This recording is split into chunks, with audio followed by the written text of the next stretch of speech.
Everybody speaks. That's interesting to see. You say, no, we're gonna start for tonight's meeting for the December 4th Air Planning Commission. We'll stand for a pledge.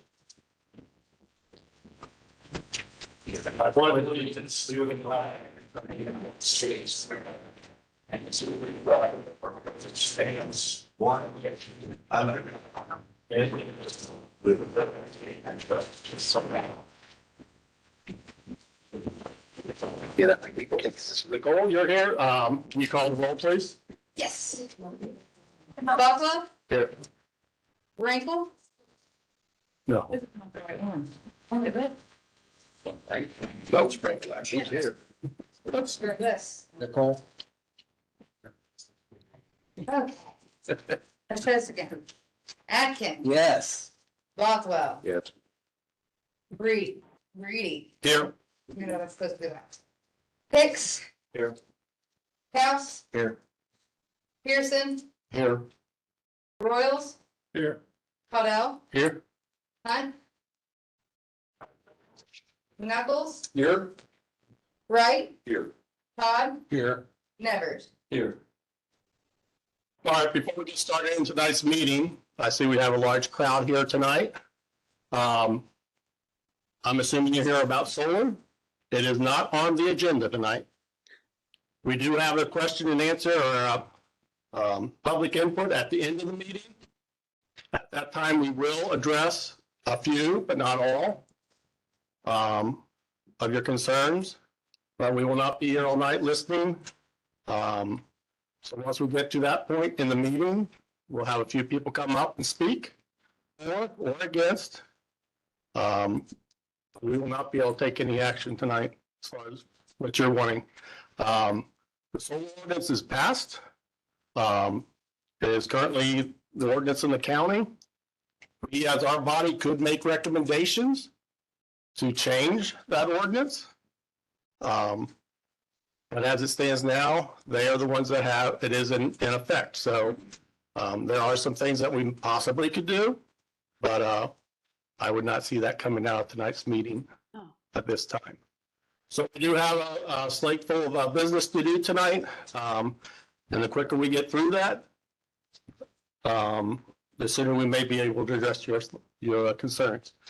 Now, when we've had meetings like this before in the past, we did have it out at the fairgrounds because of the large amount of people that we anticipated back then to show up. Not so much tonight, but we are probably in violation of fire code. We're probably in violation of fire code. I believe the room can only hold, what was it, 75? If that, 75? There's less, 50, Somewhere, maybe not even that. like 50. I believe it was 50. 50. So Years since I stood at the door. I will proceed, but if somebody, if there is an issue with that and it's notified, we may have to clear some people out of the room.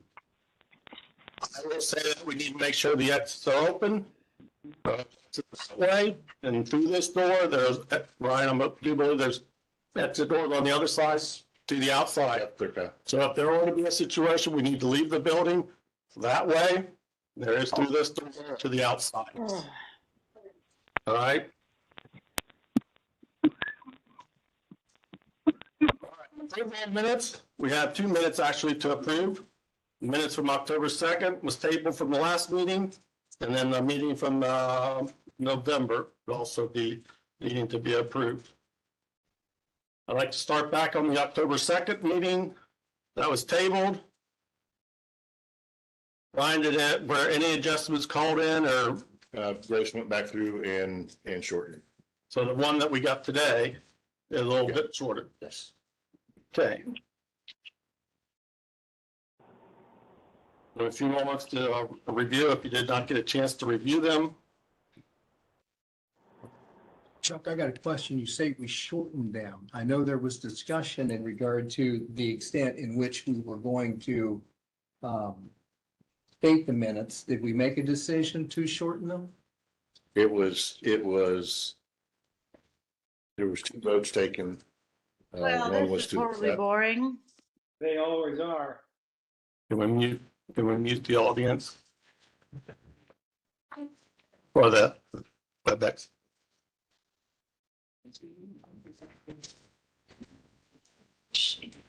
Well, there was 2 motions made, neither motion passed, so it was automatically tabled.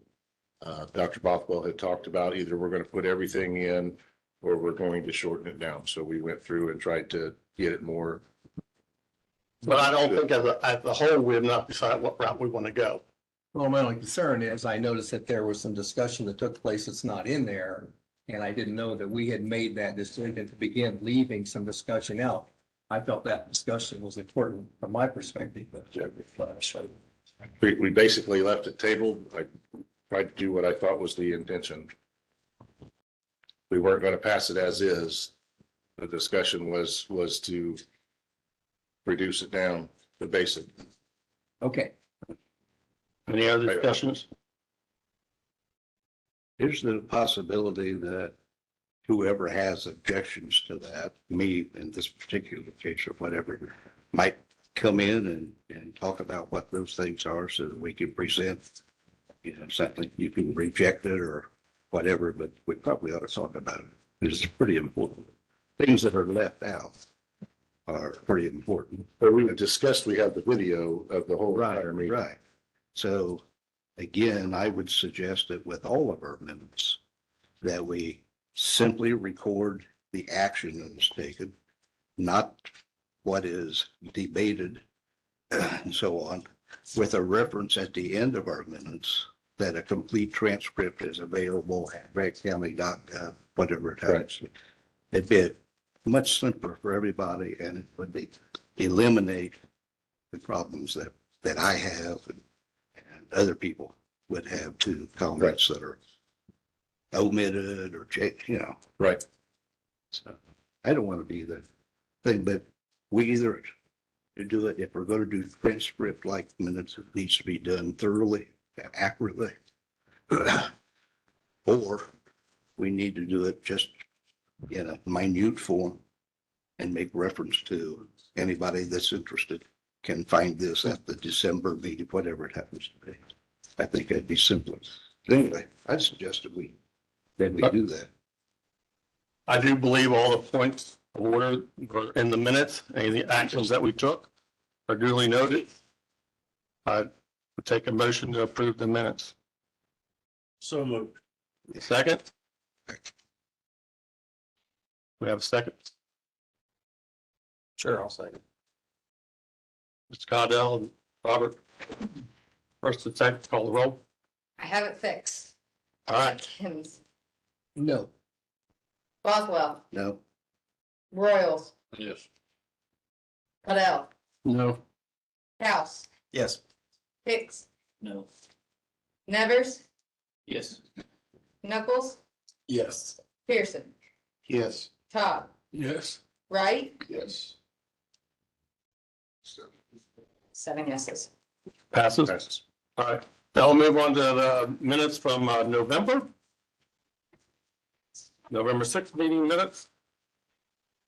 I could tell obviously they were condensed and more shortened to the point compared to the previous one, in my opinion. Any questions on that? Minutes from November the 6th. I hate to be the fly in the ointment again, but again, there are important things that were said that are omitted. And Were they said that were like motions that were made and not recorded properly? Yeah. Or were they that's discussions? just what I am suggesting is we just deal with motions, not with the statements. But if you're going to deal with anything above and beyond just the motions that are made, then it has to be fully discussed and accurately so. There were things that went on, very important things like we discussed openly at that meeting, what I thought was a very serious infraction of one of our members being called a liar. And we talked about that. And I know, for example, I apologized to the person that had been victimized that way on behalf of this group. That doesn't, it's like that never happened. But it's in the recordings. If people want to go back and look at it, it's in the recording. And once again, you're saying we should be down to points of order of motions made, and that's what this Is reflects. that all it is? There's nothing else there. That'd be great. And I would Well- approve that. In my interpretation of reading through the minutes, I agree with what's there. That's my opinion. I'm just now giving an opportunity really to look at the minutes. The minutes that were sent to us by email are not these minutes. So they've been redone, like you guys worked with us trying to. The only one that's been redone was the one from October. The Yeah. second was modified version. The one in the packet is the same one as an email. Should go back and move. Second. I don't think so. Did tell me. Second, what is it? Anyway, November 6th. whatever. Let's get on with it. You're going to pass them, so let's get The motion for to attend to this as an issue. the motion for approval of the November 6th meeting minutes. Sproles first. Got a second? No second. Tyson second. Call the roll. Atkins, No, based on the fact I don't know we've made any taken any official action to be able to make this change. So considering that, I don't know. Bothwell, Nope. Royals, Yep. Adele, No. Kraus, Staying. Hicks, No. Nevers, Yes. Knuckles, Yes. Pearson, Yes. Todd, Yes. Wright, Yes. 6. 6 yeses. So I'm not allowed, it's not breaking a tie, so my vote really doesn't count here. Or can it? Make 7. Wouldn't count. I was, Are you prohibited by the rules? Which are? I think it's what to break a tie or make a tie or unbreak a tie or something like that. But this is to pass something, not to break a tie. Yeah, no.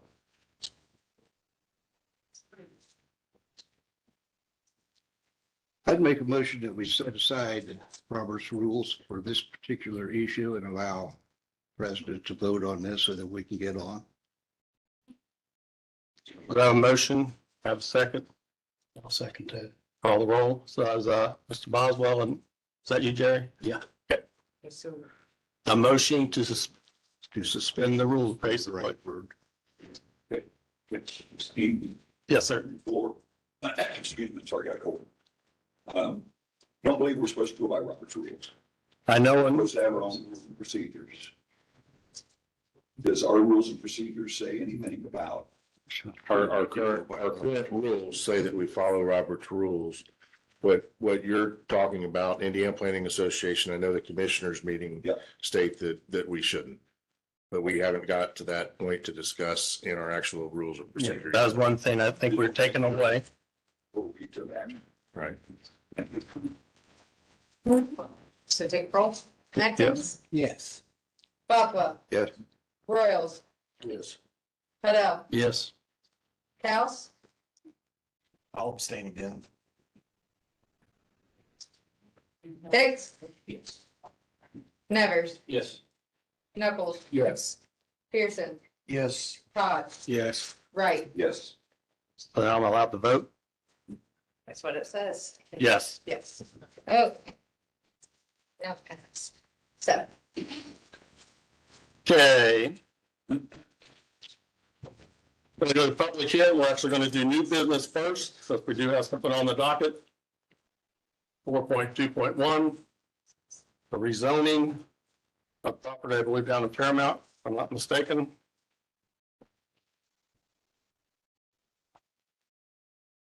Well, once again, as our duty is here to make a recommendation to the town council of Paramount, either favorable, unfavorable, or no recommendation at all.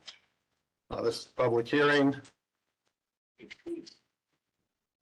Ryan, you want to give a little history and then we'll call up the petitioner? Sure.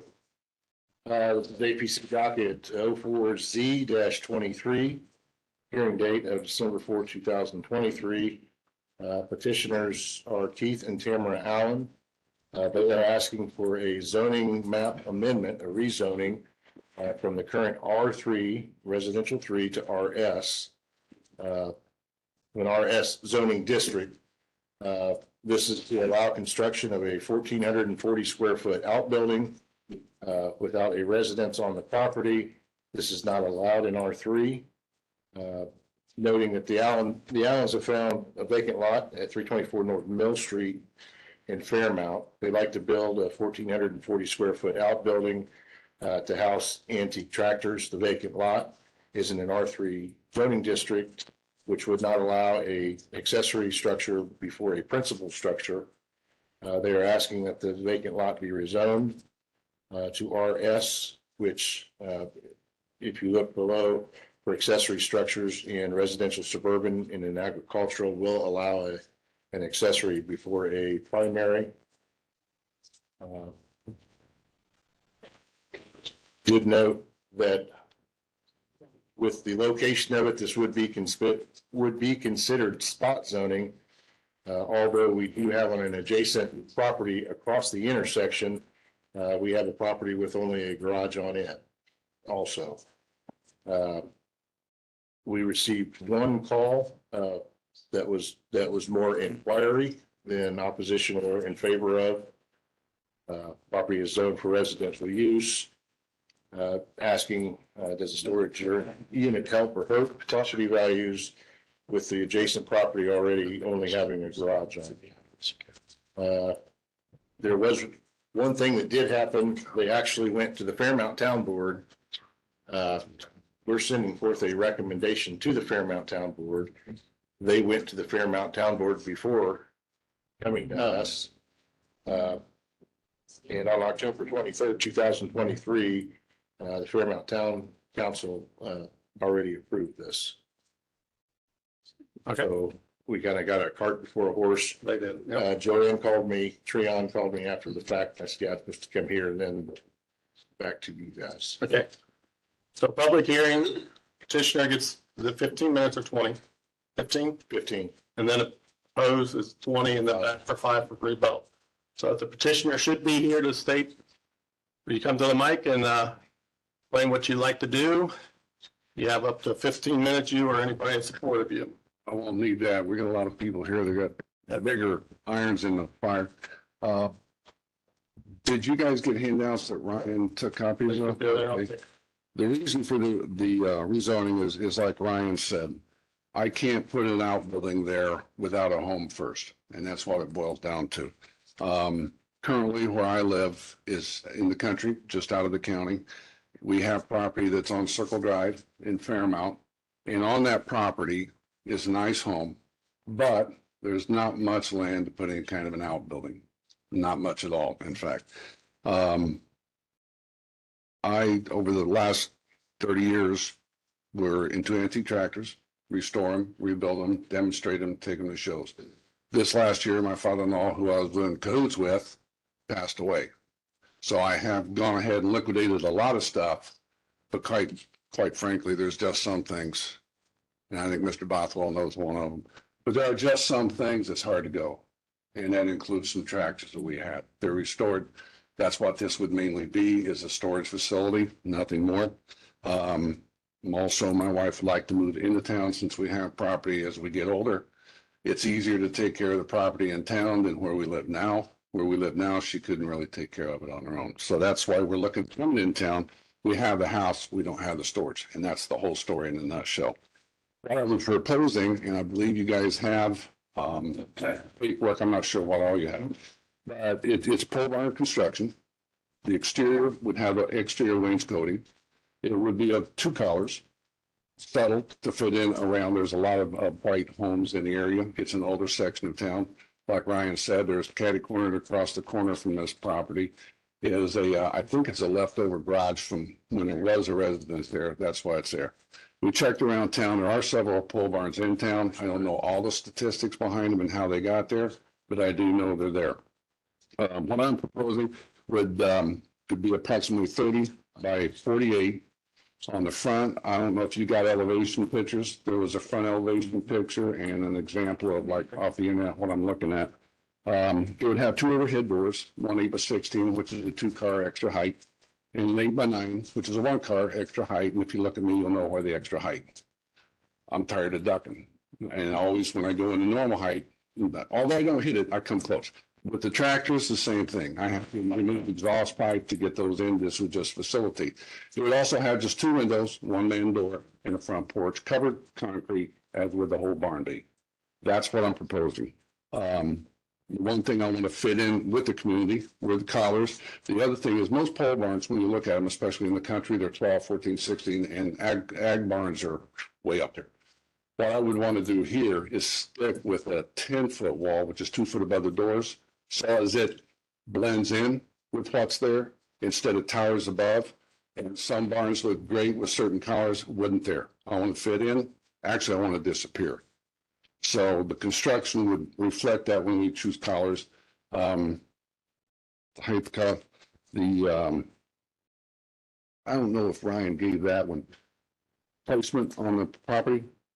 Well, that would all fall under the guidelines of building codes for setbacks and that, the new first legal. I think we took a copy. I gave a copy of that lot, the dimensions. It does have or it's supposed to have, by record it does, county record. The corners are marked off by a surveyor. But on that, I had shown Ryan that building could be constructed such as to where, like right now, with your setbacks, I did the drawing with the setbacks. That could be constructed to where once I'm gone, or I can't get there no more to play with my tractors there, it could be sold and you could still put a house there. So it would revert right back to where it is right now. But in my sense, I think it'd be a more marketable setup. This lot's been empty for, unknown. I think there was a house there that was going years and years ago. Current owner, which I've already negotiated a price with, he just goes there and mows it and that's it. And he would like to get rid of it, especially to see what we're doing. Like I said, the front of the building would have a 10x7 porch. Currently it is vacant. It's R3. There was an attempt this year for somebody else that wanted the property to build, and I'm not too sure why that fell through. I think this is an improvement, especially if you look, if I'm done with the property, whether I'm deceased or my son takes it over, whatever, at least when he would get rid of it, if I didn't, like I said, you could actually put a house where I want to place the building. So it would revert right back to the way it is, well, almost better than what it is right now. It would allow, by changing just this lot, like he said, it's a spot zone, but it is that one property, but it's doing something with it. Where right now there's nothing. The sidewalk is starting to show there. It's literally the owner mows it and that's it. I did go to the town board, because quite frankly, I didn't realize I had to come and meet y'all. I didn't realize it. That's the bottom line. When we started this, I went to the town of Fairmount and talked to staff there, put us on the agenda. They've been very good with us and give us an unanimous approval. I think you have a copy of that. So that's the whole thing in a nutshell. There's no business coming in. There's no major agenda. It's myself and my wife. We've got some antique tractors and a couple other things that I would just like to hang on to for a few more years. And that's all it is. Right. You won't see people working in there at 2 o'clock at night.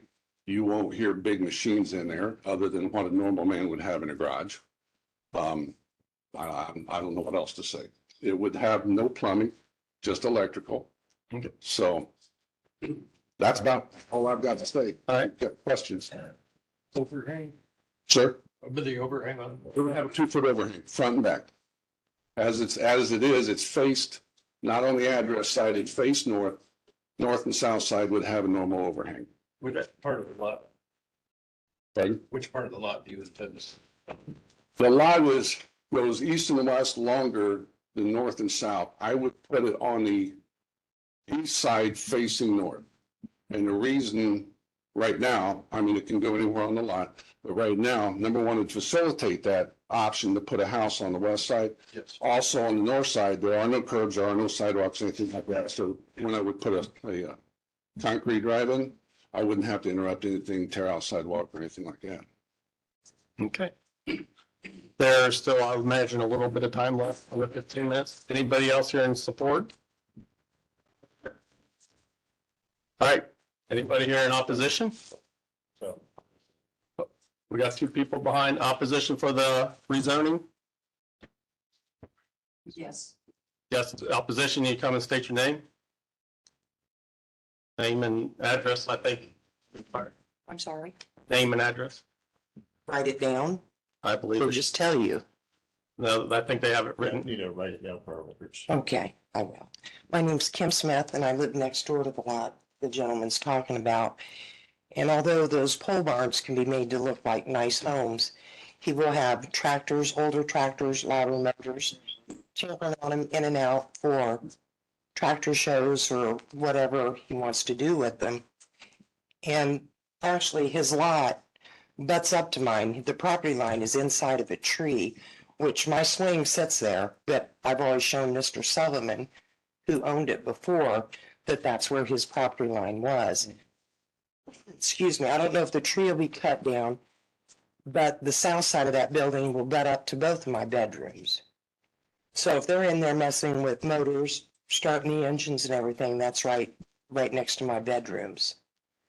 And then the pole barn, no, it won't be a business and maybe he won't be able to take care of it eventually.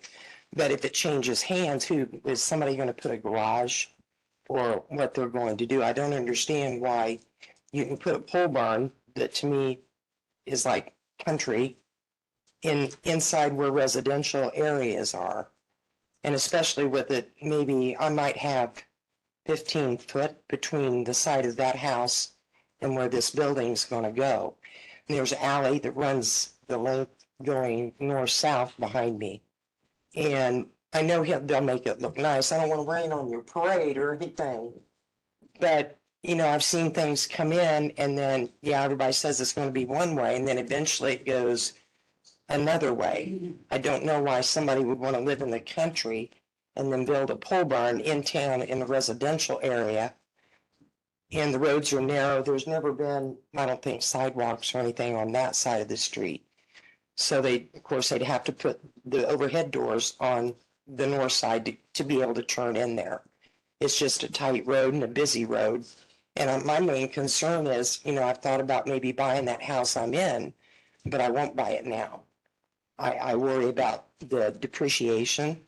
I mean, it might look nice from the outside, but I just don't want to be woke up with engines and tinkering around with that. And inside a metal building, it would be even louder.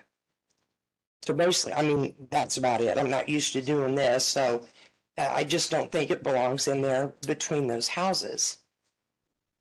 Right. And that's basically it. Thank you. Do you want me to write my name here? Yes, if you would, so we get it in the record.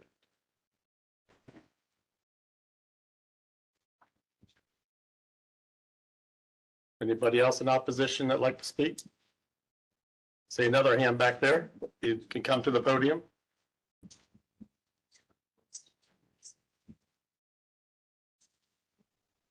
One more thing also, there are several rental houses on the north side of that building. That's why we don't have a lot of people here.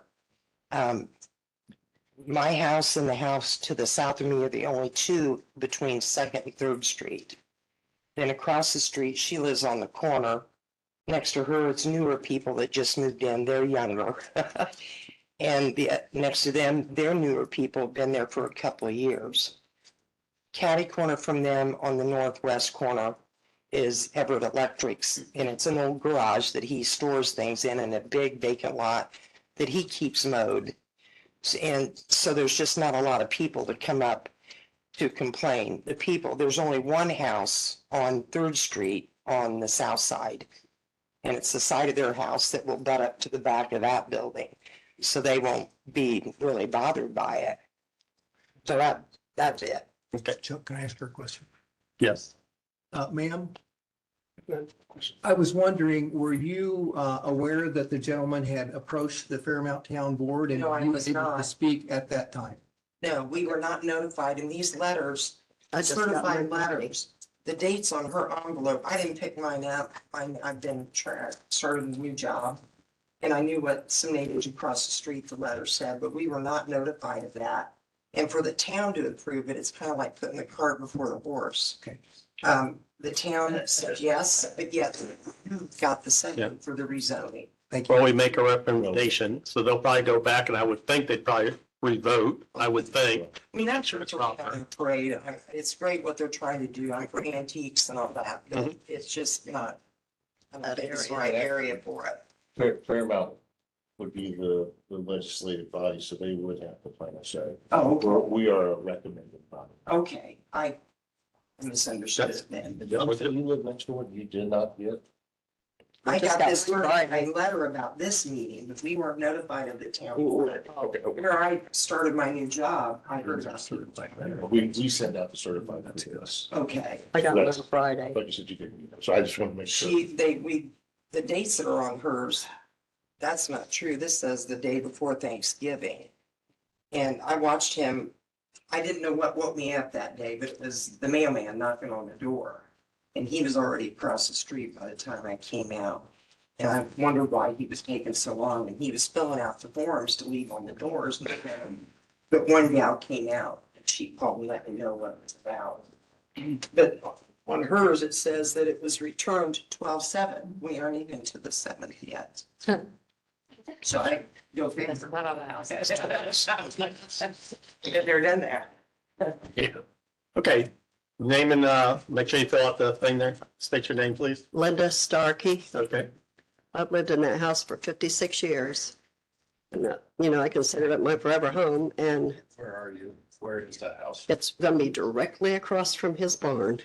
When I look out my front door, that's all I'll see. When I sit on my front porch, that's all I'll see. I have grandkids that come. I don't want them to be around, all the traffic and whatever that's going on over there. But anyway, I just feel like living there 56 years, I should have a little bit of say in what goes in over there.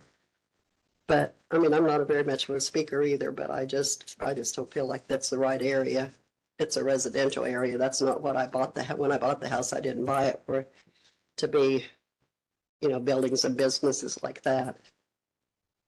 So, and I didn't know about the meeting at Fairmount, Well- and I just got this Well, Friday. like I think was stated earlier, you got the cart before the horse, so we will make some type of recommendation to the town council of Fairmount, and I would imagine they would readdress the situation.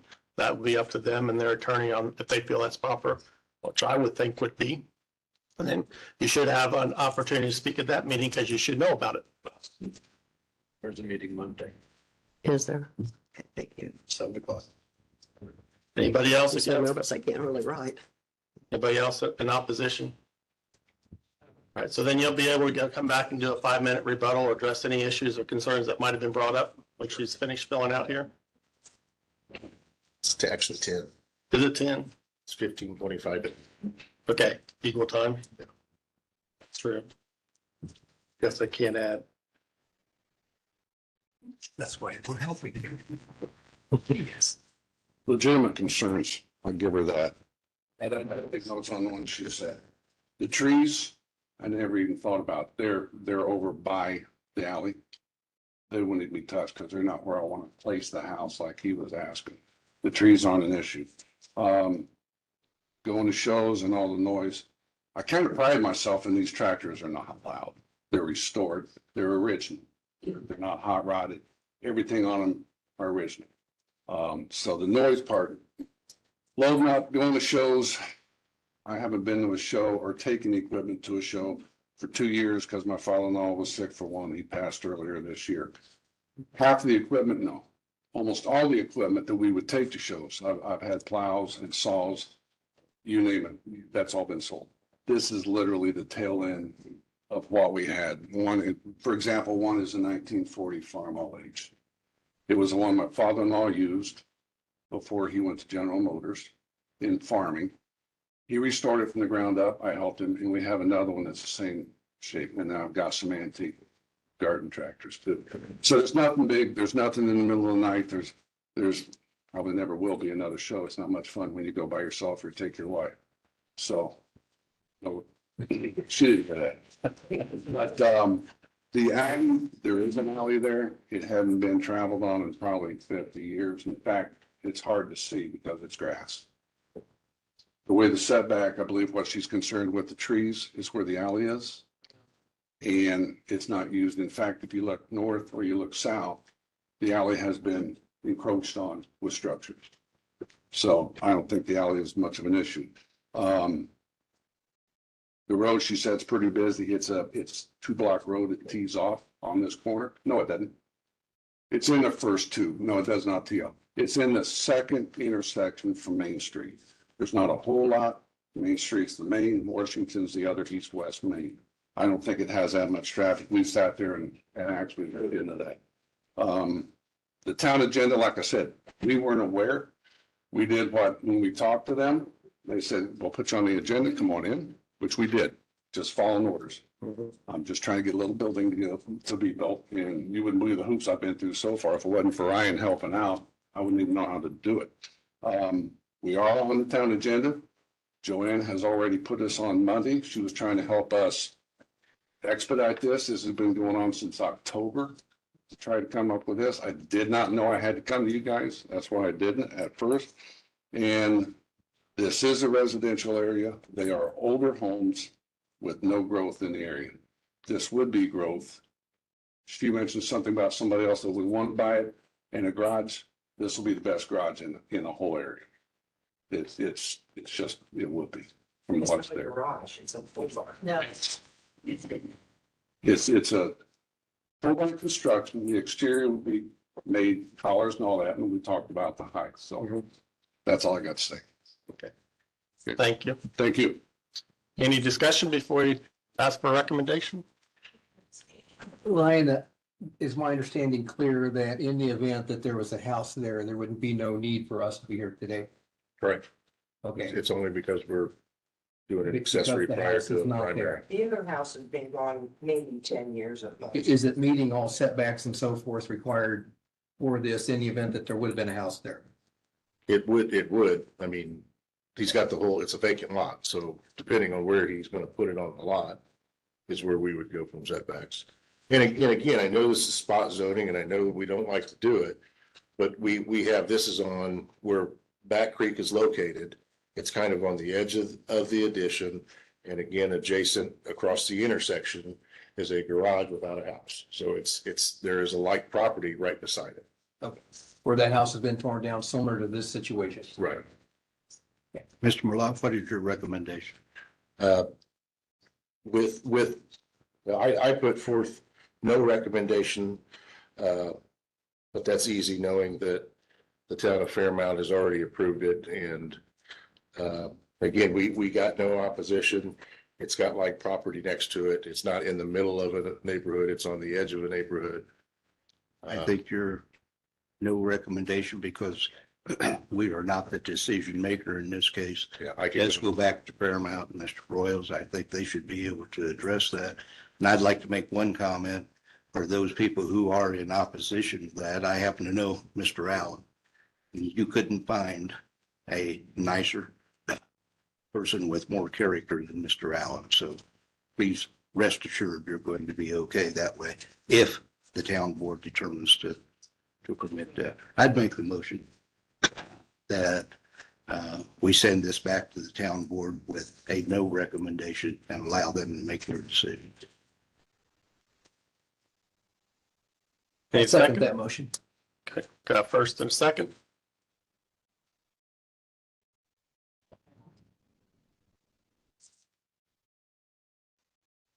Call the roll. Atkins. Yes. Bothwell. Yes. Royals. Yes. Caldell. Yes. Cow. Yes. Hicks. Yes. Hunt. Nevers. Yes. Knuckles. Yes. Pearson. Yes. Todd. Yes. Wright. Yes. Passed. All right, thank you. Okay, next in your packet is setting the agenda dates or meeting dates for 2024. Should be, I believe, the last page on the packet. They can follow their normal procedures. The first Mondays of the month, unless there's a holiday, then it pushes it back a week. Generally, no meetings in July. So we basically adopt this in this meeting so that we have a calendar set for the next year. The one addition to this that we don't normally have is I don't know, you might say it after I was talking to him, that June 26th meeting for budget. So that's, yeah, because we added that this year. Okay, so we did, yeah, for budget, final budget approval from us, or But I usually get budget following the June meeting and it's due back in before you guys ever meet again. okay. So we did the 26th, so I could put the budget together, present it to you prior. So that was added. Did we do that as a regular meeting or? It'll be too late. If we waited till, we don't meet in July, we wait till August, it's too late because the county has to have that in. I'm suggesting that we do it as a special meeting, Yeah, that's what he's saying on June 26th. but not part of the regular. Right, Meeting. that meeting would be designed just for budget. There's no opposition to the calendar. I'll accept the motion to approve the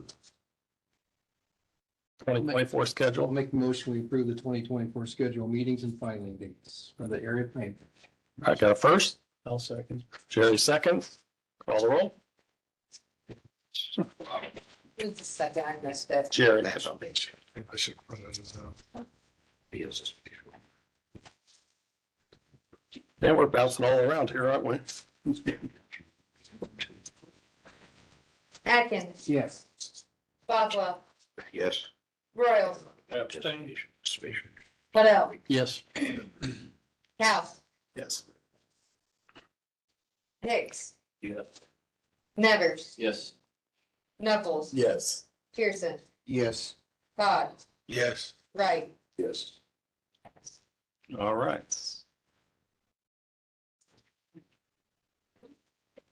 Before we get back to rules and procedures, we'll continue down. A reminder, so the first meeting in January is election of officers. Just as a reminder. For expiring terms, we just have one, and I believe that's been reappointed, correct? Dr. Bopo was Reappointed from the representing school superintendents, I believe. Of course, the next meeting will be January 8th, 2024. Back up real quick, 5.1. Mr. Glickfield, you got anything for us? Yeah, we went to court on a few properties a couple of weeks ago, got orders of demolition on a couple of those properties, and we're working on the other one. All right. Good. Ryan, you got a short and sweet and simple? I try to keep it short and sweet. Yeah. One thing that we've got going on right now over in Upland, Upland has become townhouse crazy. We've got 3 projects over there that are going to be townhouses. J.G. Bowers has a 6 townhouse development coming. Barclay Builders has a 14 townhouse coming, and Taylor called me about what is needed for, they're talking about tearing down a church or something like that they own and doing townhouses. In our ordinance, we have our setbacks and regulations for single family, 2-family, and multifamily, but we don't have anything for townhouses. Townhouses are built a separate way. They're put together with a property line in between to make, if there are 3 or more, they can go up to 15. So we need to look at some regulations for townhouses. That's just kind of to put it out there because they're coming right now. So I imagine there are state standards that we would basically follow, but Yeah, I'll get some stuff together, but just to kind of, been here 10 years and never had a townhouse built. Now all of a sudden, in the course of 2 months, there's going to be 30 of them coming. oh my, So that's good news though. couple of things, talk to Bill Walters, when we're in the talking about the comp plan. He knows kind of where we're at and what's going on. He actually offered us an intern for 15 hours a week. Talk to Justin, as long as they put the paperwork and stuff together, we can have an intern. I don't know the duration yet. For 15 hours a week, he doesn't care what they do, as long as they work 15 hours a week. And they'll pay for them and everything. So with the comp plan and stuff coming, we got offered an intern. So that was kind of neat. Is there any objection on the commission here is accepting and using an intern to help think what Brian and I were talking, maybe help back data entry into the new software and get that process We still have accomplished quicker. a lot of 2021 and 2022 permits to get into the new software. So we got plenty for them to do. That and anything else, but it would help that. Is there any objection to having an intern being paid by out of the other funds other than the county funds? Be under Ryan's direction. I would assume, yes. And I talked to Justin, and Bill had called, talked to Justin too about putting paperwork, so we're not held liable. They're taking care of all the pay. All he needs to know is they work 15 hours a week. And you'd be willing to give us some sort of direction on what your intent to use him for with the report of the result of that? We're gonna put them on old permits. Okay. Rita did it for 6 months and we are about halfway there. So I mean, we still got a year and a half of old permits to get into the new software. So that might help eliminate that 1,400 or something that we're behind, or is that a different situation altogether? This would be, we paid for legacy. So we had permits all the way back to 1997. Okay, So from 1997 to 2020, we paid a legacy fee to have all of that uploaded and put into Excel form. So once it is uploaded, we can't change it or manipulate it. But we still had, at that time, permits open from 2021, 22, and 23. So those we are physically putting in so that we can manipulate them, close them, do finals, coups, and so forth. so paper to digital. Right.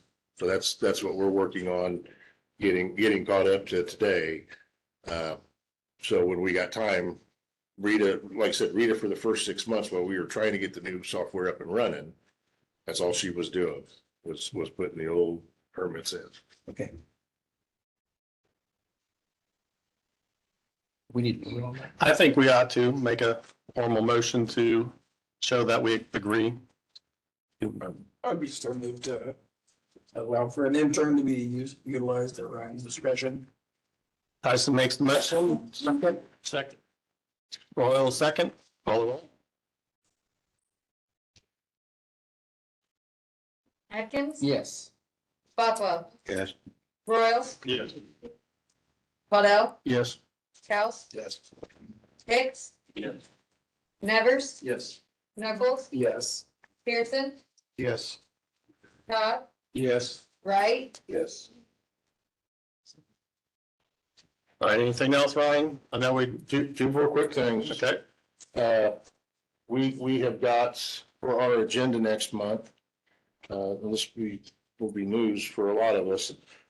Jonesboro is being asked to be put on the agenda for us to look at. They're wanting to create a TIF area in Jonesboro. I don't know that TIFs have ever come through the Area Plan Commission before. I did talk to Lisa Lee, who was with Ice Miller, who Jonesboro has hired to do this, and she says, because I had also got with Angie, our auditor, and asked her, and she said most of the time that just shows up for them to record on their end of it. The email says the city of Jonesboro does not need approval of the county council to create a TIF area. They do need the approval of the plan commission with jurisdiction over the proposed area. So just know, I don't, have you ever had a TIF come through? You're Yes. probably our, I know have you established the one in Gas City. It was one of the first in the Yeah, state. it went through the plan commission, I guess, is it? yes, I don't know that we've ever had one come through. Not in my memory. Yeah, so just to be, that'll be on the agenda next month, but just wanted to make everyone aware. The other thing, we need to be putting together for a comprehensive plan. If anyone saw in the paper last week, they did run the RFQ the week of the 28th. Those requests are due back by December 28th. With looking for a scoring committee to start looking at interviewing the first week of January. So we need to discuss a scoring committee, according to Mr. Feinfield. It should be 3 to 5 members with a good background. So my thoughts were, commissioner, council member, school, something like that. But we need to have that put together by the end of this month for the first month of January. What are we scoring? So the scoring, I believe, there's advertisement out there for people to putting bids in to do the comprehensive plan. So you could get 2, 3, 4, 5 companies, firms that want to do the comprehensive plan. The scoring committee grades each one of them. There's a format. If you're on town council, you've probably been through them. Grades them, kind of ranks them, and then you make your selection from. I don't think you have to take the top one, but that'd be something that we walked through. Grade them as far as who should potentially have the job. Through written and oral interview?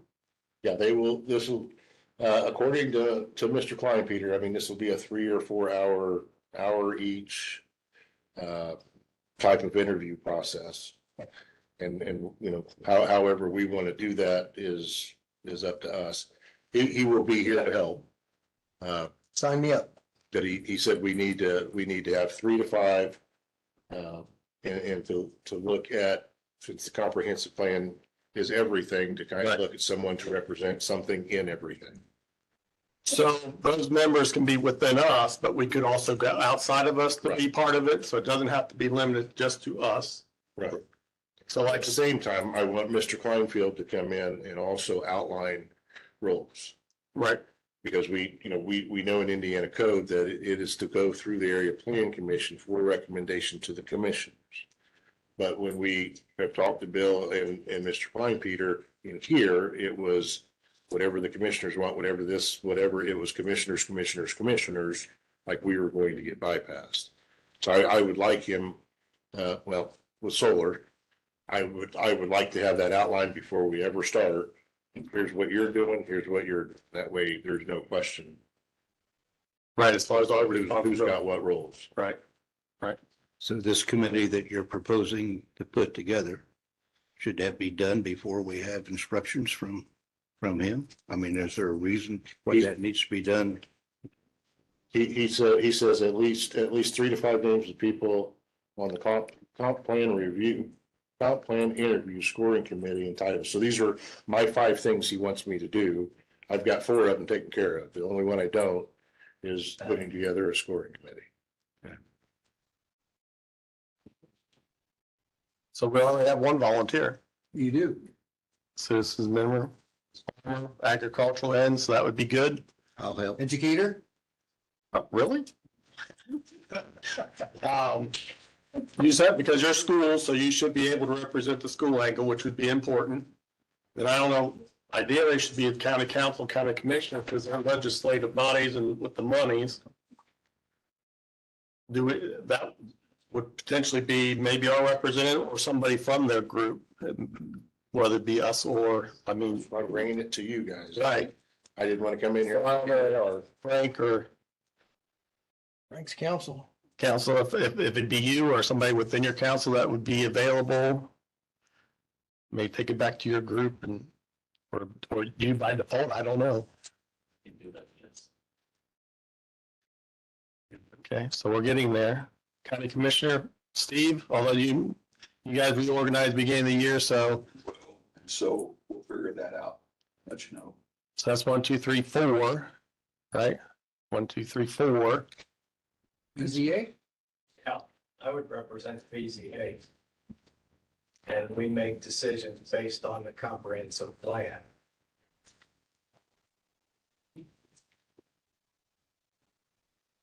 I don't know if because we're just basically, we're the ones making the comprehensive plan, right? Planning Commission is one that develops it.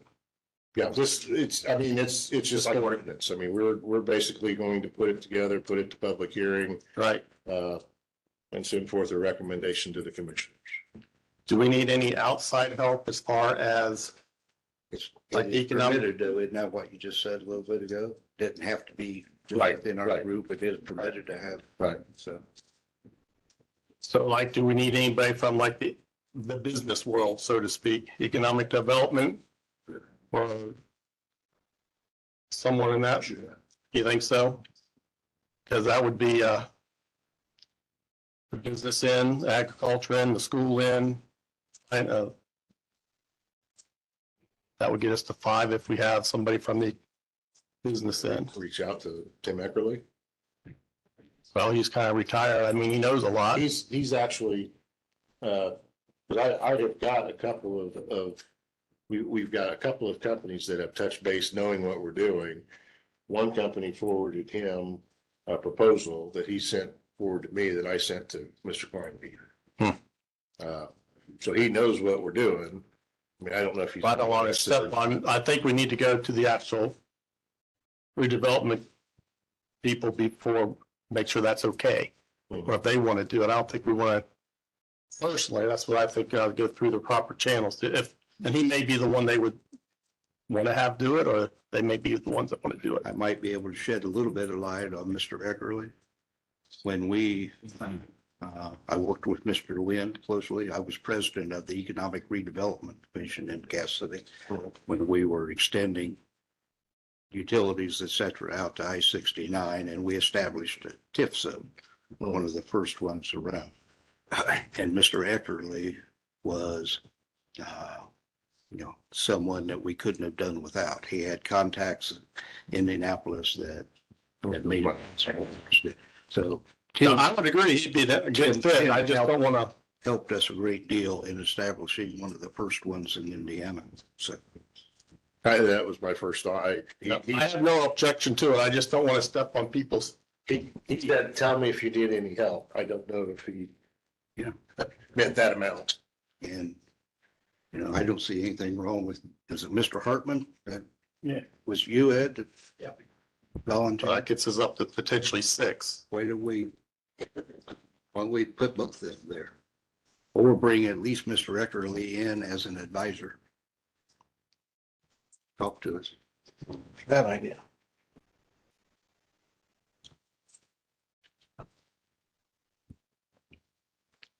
And the BZA does have something to do with the comprehensive plans. I don't think that would be out of line. And I think Mr. Eckerly is, would be beneficial for us to have his expertise in this area. I agree. I have no objection with Mr. Eckerly. But I'm just saying, I don't want to step on feet because there's other people that are in that position and they may defer and say, yes, that'd be good. If that's fine with me. Do we need to go more than 5? They said 3 to 5. Right. I don't know if we want to go to 6 and bring in 6 department. That gives you 6 if we talk, if Ed comes on and we talk with Mr. Eckerly. We could have him in as an advisor and keep your meeting or your committee at 5 and ask Mr. Eckerly to assist.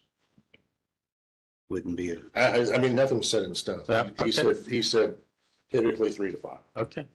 I'm sure he's not going to say forget. Anybody have any objections to putting forth these names? Okay, you got the names to run with. Gotcha.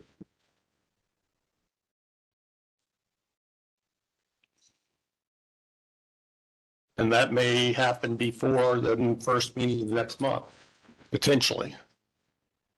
At least to sit down and go over instructions and all that. Yeah, I'll get something out there. All right. Anything else out of your office before we move on to rules and procedures? Yep, that's it. Chuck, I don't know whether this is appropriate, but considering our situation here, I'm going to make a motion that we suspend the rules of procedure, move into public input, try and get out here at a decent time. I'll second that. Discussion? I would be inclined if we have another public meeting dedicated to rules and procedures before the end of this year, so we can get this thing done. We need to get it done. I need to speak to that a little bit if we need. I agree with what you're saying, Randy, is we do need to move to these folks as soon as possible tonight. As far as rules and procedures have to be done immediately, that kind of thing, there is some conflict there. your original rules and procedures committees have been ready to report to you for almost 2 years now. And instead of doing that, we created another, there's going to be discussion on that rules. There's going to be some conflict, some debate, et cetera. So let's not, try to force things through at this point. Let's take this and move the rules and procedures to our January meeting. Robert, Mr. Boswell, That's. I'm gonna go back in the summer. We created a group. When we sat down, the 4 or 5 of us sat down, the first thing we reviewed was all the recommendations you turned in. That was the first thing we did. And then we moved on to other things. Then we came back and presented it at the meeting. And then that's what we're working through, taking in some of the things that you had recommended and any of those things that. Anything. You have a committee. And we never got the opportunity to even talk to you, to your new committee that Brian set up. You were invited. Or to hear. It was brought out. You were invited to be part of that. And there was no response. And Randy at the last minute says, Bob, if he. This is going to be difficult. Yeah, it's going to be, Bob, the thing, we need to move along. I would second Mr. Atkins' motion to move. This is discussion still. Committee.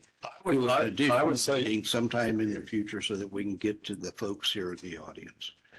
So I second that. open discussion. Any more discussion? I think we should move on it. And Dr. Boswell had plenty of opportunity to show up the meetings that I was at and make his contribution. I think we should go ahead and approve these darn things so we can move ahead. And then at least people can do whatever they need to do, make their cases. But I would like to see this. We've been sitting on it too long, we've been playing with it too long, and there's always some excuse, oh, I didn't get the information, wasn't invited. Well, we need to move on and approve this. That's my discussion. As I stated before, Dave, I think that'd be a misfortune for us not to have the, discussion within this panel.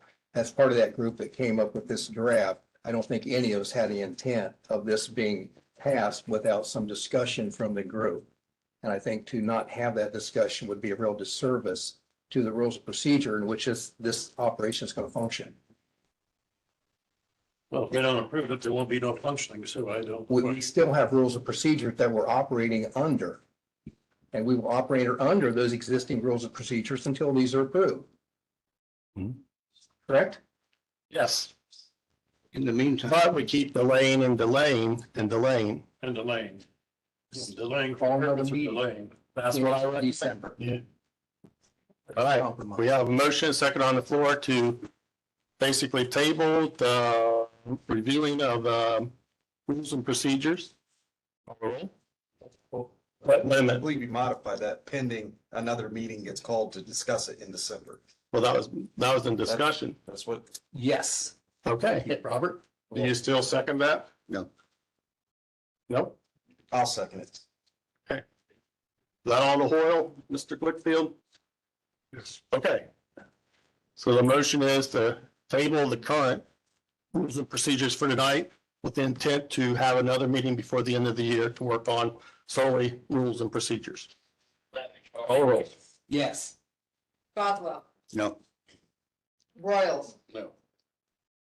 Odell, Yes. Kraus, Yes. Hicks, Yes. Nevers, Yes. Knuckles, Yes. Pearson, Yes. Todd, Yes. Wright. Yes. That's what this means. Okay. Now we gotta look at our calendar.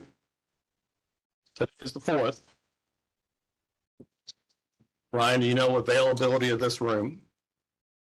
I'll have to check with Justin. I'm thinking December 18th, but I'll have to see if the health department's in here. They're usually in here at like 6. In at 6 or done by 6? They're usually in here by 5 because they're gone before 6. You want to check availability? Yeah. What does December 18th? Be a first shot? Check availability. I think that only gets into one town's meeting Who has it? Monday. Well, with the holiday, yeah. Ours are Wednesdays. It might be. Well, next Monday is our only meeting in December. Okay, it won't. Okay, with any so let's shoot for the 18th. Do we want to try to do it at 6 if we can get into the room before that rather than 7?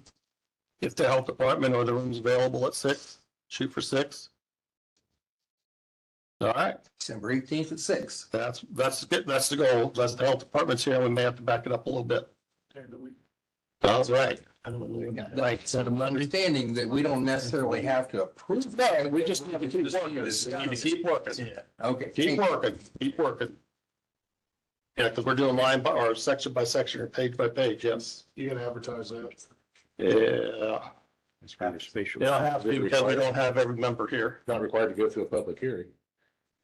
Just kind of. 48. That would be a public hearing. Public meeting, I mean. That needs to be advertised. Yeah. 48 hours. Yeah. I'd do it soon. Do it sooner than later. Yes. Sole business will be reviewing rules and procedures. I believe there's no other business at this time. We'll be opening up for public input. It is, what time is it here? 8:14. I do not want to be here all night. I understand there's a lot of concerns. I got about 20 minutes on speaking, 20 minutes apiece. Somewhere around there. And then if there's any opposition, Shoot for the 9. There's a lot of people here. I think they might deserve. well, I will say that we do not want to hear the same thing over and over and over again. I think that's a really bad attitude to have. Well, if we have the same topic or same opposition point, then other people may not get to view their point. The same one keeps coming up, let's say setback, setback. Then somebody else that may have something about the way the screening is or things like that may not have an opportunity to talk. Let's test the water. It is 8:15, we'll go to 8:45. And then we'll give opposition or the people that may be, if there are people here, in favor at that time. All right, it's 8:15, we'll go to 8:40. Thank you. Harold King, 707 South Sim Street, Swayze. Solar companies want everything done under the cover of darkness. When people sign up, they, by contract and law, cannot speak about their property being solar. They're not allowed to talk. The current solar ordinance was ran through by the 3 county commissioners. There is nothing in that solar ordinance that protects the 99% of people that are going to have to live with that next to their dwellings. The people that are going to make money on this are a handful of farmers and a bunch of solar people that are going to get rich. The companies are going to make out. There is no protection. There's no property value in there. The setbacks are very solar friendly. If you people had been aware of what was going on, you would have been at every meeting.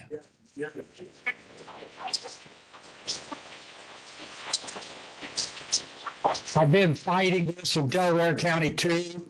Stephen Miller, a professor at Michigan State, did a study for Madison County.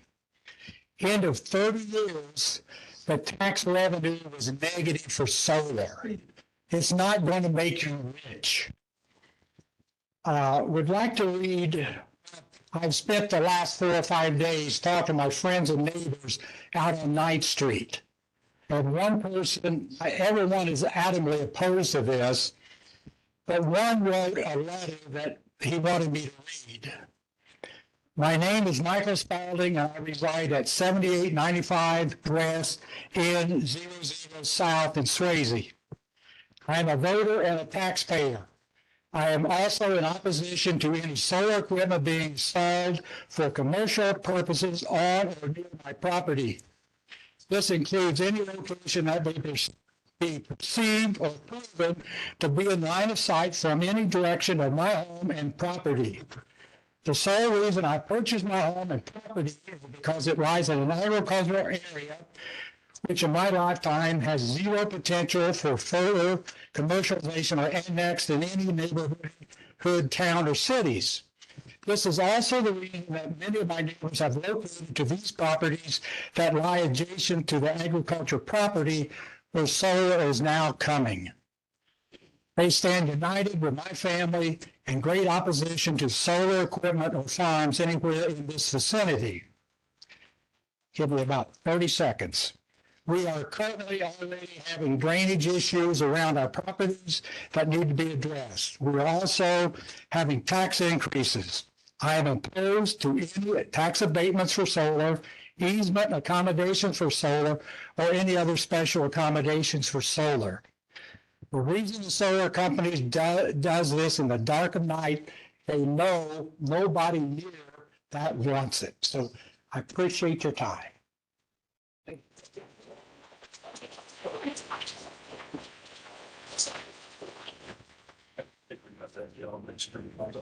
Yeah.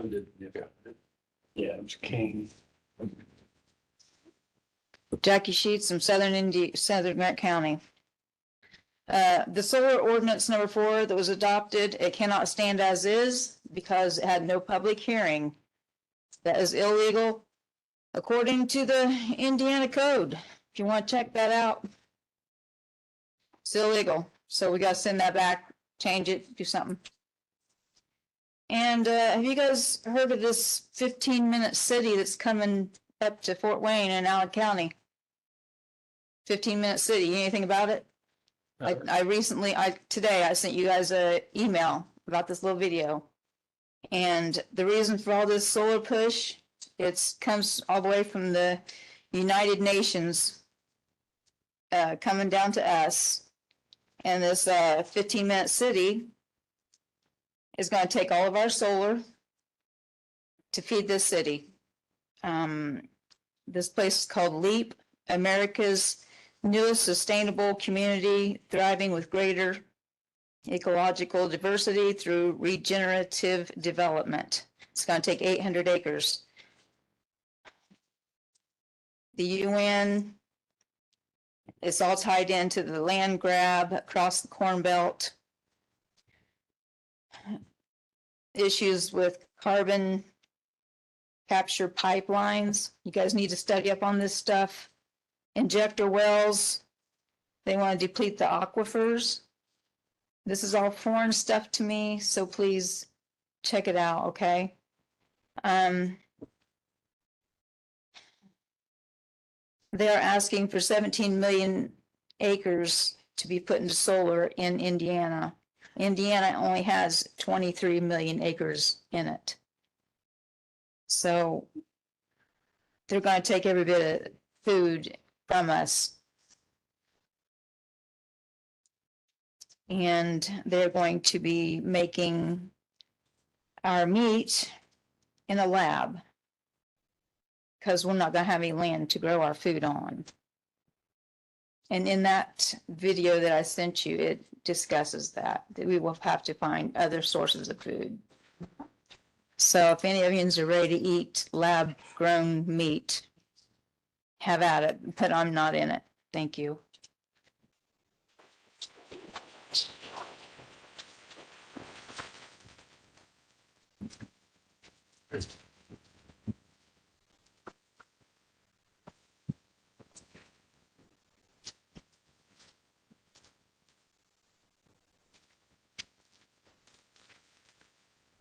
Hi, everyone. I want to introduce myself. My name is Trent Duckwall. I'm from Van Buren. I've been hearing more and more about solar companies and how they wanted to take agricultural land out of production and from local farmers. I myself have been working on a 5th generation family farm for close to 25 years now, working ground, living hogs, fixing equipment, and tending this land to ensure the next generation can have something to work for. It is truly a gift from God. With that, I wanted to touch on the November 6th meeting in regards to transparency. I feel that This is very important, and if not the most important thing to our agriculture community and its residents. Upon talking with local farmers and residents, it's become apparent very few people know about solar power companies, leases, locations, and its magnitude. It's a blatant disservice to the community if the facts are not presented and available to the community that has to live within it. When my family was applying for a confined feeding animal operation, we were required to post an ad in the Chronicle Tribune and to sign in our proper stating a potential CAFO location at the time and the time of the next APC meeting for when people could attend. Why is this not required today for solar power? Our CAFO operations take up 5 acres. 5 acres of land, and as mentioned, required an ad in the paper and the sign in the yard with information, yet the solar leases are up to 6,000 acres and have required no such notification to its residents. How can something of this magnitude not require acknowledgement from even just the homeowner across the street? Just think about this, just think about the effect this will have. I'm also wanting to speak to the recent sales of all AEP and Duke Energy renewable energy programs. These sales have taken place just this year, and most of you may not know, with AEP being our service provider throughout this county, this should be something that's concerning. AEP spokesperson speaks to the sale of the renewables as de-risking their profile and a shift to a balanced generation profile, meaning natural gas and nuclear. Solar power is risky, but this county is considering having a large-scale solar on farms, yet not having an ordinance that protects our farms. Residents or even the leasee, we're in for a lot of trouble in the future. There's nothing protecting us. The reason for AEP selling their renewables is so they can eliminate the overhead cost and buy the renewables from a third-party solar company. Solar is a heavily subsidized industry. So when these government subsidies end from the Green New Deal and utilities are no longer required to purchase solar by law, they can wash their hands of it, focus on other clean energies. That will in turn leave us with thousands of acres of solar panels and power with no use, or even worse, abandonment altogether, and leave null contracts once sold to third parties. This to me and most people in this room would consider a high risk and not worth the reward. In summary, our farm ground in Grant County is our most prized possession and needs to be protected from large solar so that us farmers can continue to work day in and day out to provide for our families. Others make a living and pass on to the next generation.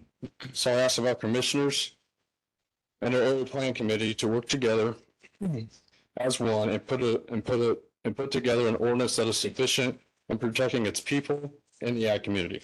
Thank you.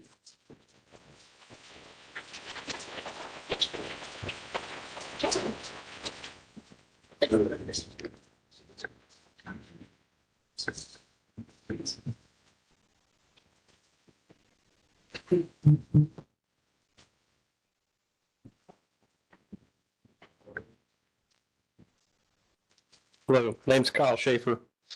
I'm a 4th-generation farmer in Van Buren Township, and I'm very much opposed to the proposed solar farms, quote unquote, in my township and the county as a whole.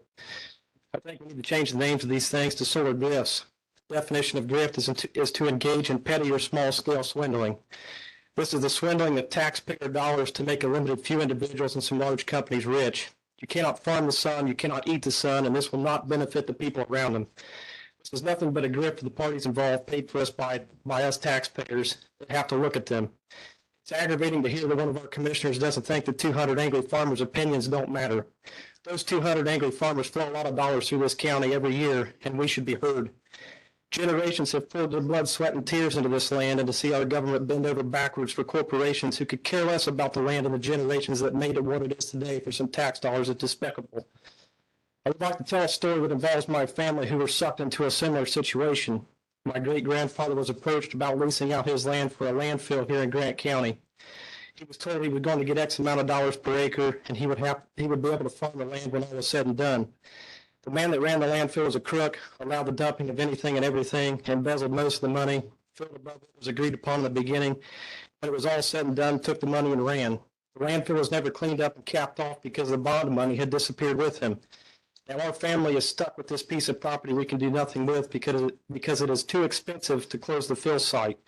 I see this being what will happen in the future with these solar drifts. The solar companies will run out of subsidies, file bankruptcy because the panels won't produce enough to cover operating expenses. And they will disappear and leave thousands of acres full of these eyesores that my generation and my children's generation will have to cover the cost to clean up. I ask of you to put an end to this nonsense and think about what kind of future you will leave for my generations and the generations after me. Thank you.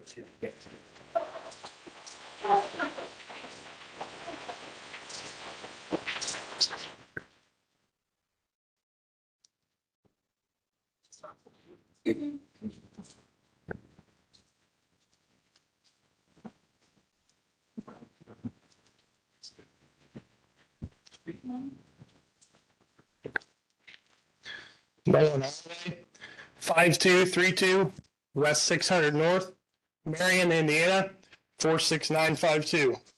Good evening. Thank you all for attending tonight. Looks like a nice crowd. I want to touch on the topic of how solar will inadvertently impact the agriculture industry in Grant County.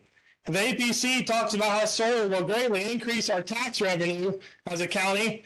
What they are not equating for is what this is going to take away from our tax revenue as a county. You have to think not only about the property taxes we as farmers pay, but the taxes from selling our commodities locally to CIE, Agricor, purchasing our inputs through Co-Alliance, Nutrien, purchasing equipment through John Deere Case, and that's just to name a few. The point is, it's all done locally and it stays here within our county. Farmers are loyal to this county and have been for many generations and will continue to be. You understand what solar will do to the value of farmland in Grant County? There will be no competition. You are providing a direct conduit for large corporations or a foreign country to control the very land that we are founded upon. We are already facing record prices. We do not need this. They are wanting to put solar on our most productive land. In the last 4 to 5 years, this whole country has gotten so farther away from our core values and what we were founded upon. We who are invested in Grant County cannot understand why you guys cannot see this for what it is. Have you guys ever been told it's too good to be true? This is a perfect scenario for that saying. Our generation, or worse, our children's generation, will be left to clean up your mess. It's in our heritage, and we are passionate about this county and the farm. On a personal note, in 2018, I explored a CAFO operation, confined animal feeding operation for pork production. When I first tossed around the idea and started talking to people about this, so many people told me, go to Wabash County, you won't have any luck here in Grant County. I thought a lot about that for many nights laying in bed, and I decided that I needed to keep my tax dollars here in Grant County, where my family has been invested for 130 years. I wanted this to stay here and support my county. I hit the ground running and obtained a contract with Indiana Packers. I applied for my IDEM permit and quickly obtained my permit. We then went to Grant County to start the application process and quickly learned that we need to hire an attorney to be able to stand a chance of getting something simple done. That being said, right there is wrong. You guys approved my application with conditions. We felt good about where we stood. We went back to the drawing board and met the conditions. And your excuse was it will affect public welfare of the fellow citizens of Grant County. And you denied my application. My IDEM permit ruled out that it will affect any public welfare. Therefore, how can the APC ignore that these solar companies' contracts are stating that they will have no responsibility for the damage of public welfare? The only thing my CAFO is going to affect was your emotions by approving the application and the backlash that you would get for doing your job and following the ordinance that was put before you. It is really tough for me to swallow that the APC will allow solar on ag zone land, but you will not let ag take place on ag zone land. The setback for a CAFO is a 1/4 mile, and you're proposing a 300-foot setback for solar? None of us understand. You wasted 3 years of my time, $50,000 out of my pocket, and made a fool out of all of us in the agriculture industry in Grant County, as well as the IDEM department. You have never respected the agriculture industry, and it has never been more clear than now. This is just one example of many stories throughout the years. This local democracy is a hypocrisy that's gone on for way too long, and it's time for a change. We need some fresh blood. We cannot stand for this, and we have to stand up for what is right for the future. Thank you for your time. Thank you for taking into consideration all these people. We're sick of it.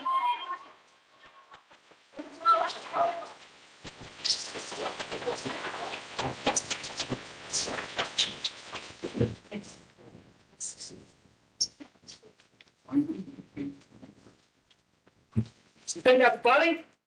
What do you look for with a smile on your face? Yeah.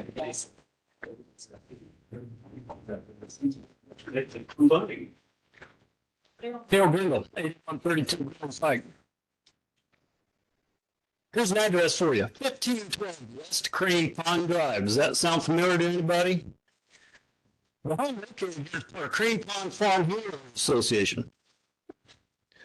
The HOA covenants of that HOA say restricted covenant number 2 reads as follows: nuisances prohibited. No purchase or offensive trade or activity shall be carried on any lot in Crane Pond 5, nor shall anything be done in Crane Pond 5 which may be or become an annoyance or nuisance to the residents of the neighborhood.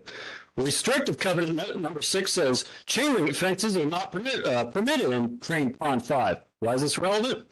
These HOA restrictions protect that neighborhood from unsightly additions that would devalue properties within it. This man right here lives in that HOA. Does anyone see the irony of Steve relying on these protections of his HOA while at the same time forcing these massive nuisances and chain link fences on the rest of us? Can the members of Area Plan provide to us any hard data for how these solar installations will affect values? Nobody in the right mind can explain how 20-foot tall and chain link fence with barbed wire could not affect our property values. Can you not see, you APC members, can you not see that you are being manipulated by Steve and his counterpart, Mark? Not only that, you're being intentionally bypassed and kept in the dark so they can pass anything with impunity. You should realize how wrong this is and how important it is to maintain the balance of power. Steve, you said you had 66,000 people to take care of. Why are you protecting the people who live in cities and not those of us in the country? Why are you abdicating your responsibility to all your constituents? What do you gain by forcing this future landfill material on people you clearly have no regard for? Last time I spoke in front of this committee, you took great offense to the suggestion that you may be corrupt. Well, your actions here have furthered my suspicion. You clearly have these solar companies to be more of a representation of us burdened by these installations. You do not show any respect to the people of Grant County who come to you with legitimate concerns about these installations. You don't even respect the people of Area Plan. Why do you regularly disrespect the legal process? Where is draft number 7? Where are you and Bardsley hiding? So you and Bardsley hiding from the Area Plan when you draft 7 and return with your own draft 4? The members of Area Plan need to start holding these conspirators accountable and ask them why they actively leave out Area Plan from the decision-making process. Steve, you should hang your head in shame for what you're doing to us, and if you had any integrity left, you'd resign immediately. You clearly do not have what it takes to represent the people of Grant County. You were foolishly appointed to your position. But you have to wonder why. Would it have anything to do with the $40,000 you were paid by Bardsley in March of 2021 for the COVID-19 marketing campaign? Just how we, the people, are not to look at this and think we aren't being fleeced. Just a little more. I'll now read from an excerpt from a very important document that ultimately established the power of the people of the United States. Governments are instituted and deriving their just powers from the consent of the governed, that whenever any form of government becomes destructive to these ends, it is the right of the people to alter or abolish it and institute a new government. But when a long train of abuses and usurpation pursuing invariably the same object evinces a design to reduce them under absolute despotism, it is their right, it is their duty to throw off such government and provide new guards for their future security. In every stage of these oppressions, we have petitioned for redress in the most humble terms. Our repeated petitions have been answered by repeated injury. A prince whose character is thus marked by every act which may define the tyrant is unfit to be ruler of a free people. This is from the Declaration of Independence written by our ancestors and sent to a ruler who did not care about the needs and concerns of his subjects. I say this now as a warning to you and anyone else who might with an iron fist and treat their people like scum. Your time is coming to an end. I'll see another turn. You will be replaced. You will not get another chance to sell our future to the highest bidder like you're trying to do now. The only thing you have left to control is your legacy. Will it be one of moral integrity who represented the will of his people and stopped this disgusting disease of solar, or one of shame and corruption that you currently now project that we all here see tonight?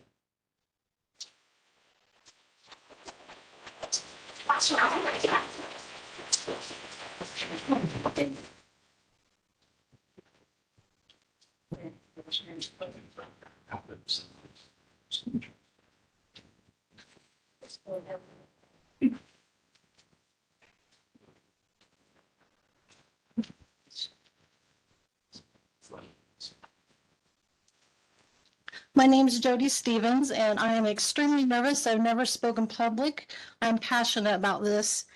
I respect these farmers. I grew up as a child. I pull over for them. I give them all kinds of room.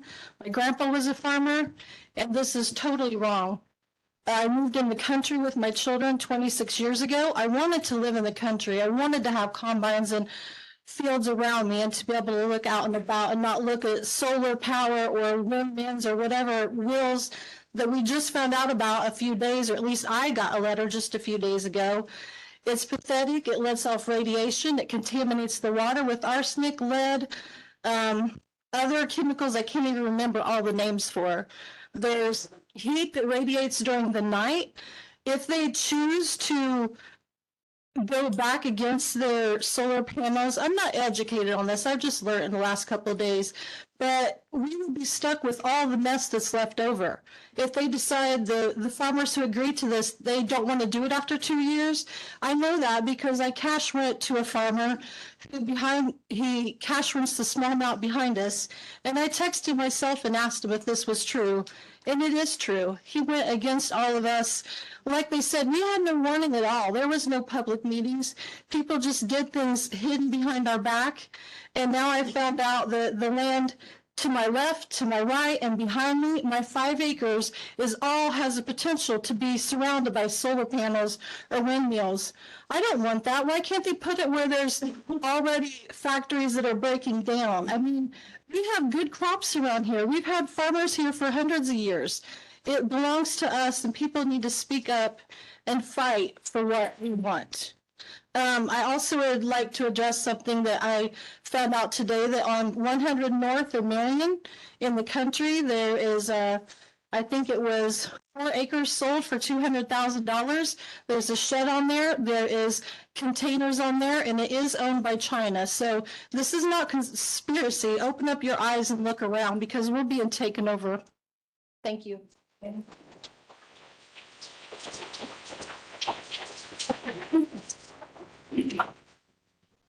Depending on how long this guy talks, this may be the last one for the first half hour. I'll work to be short. Okay.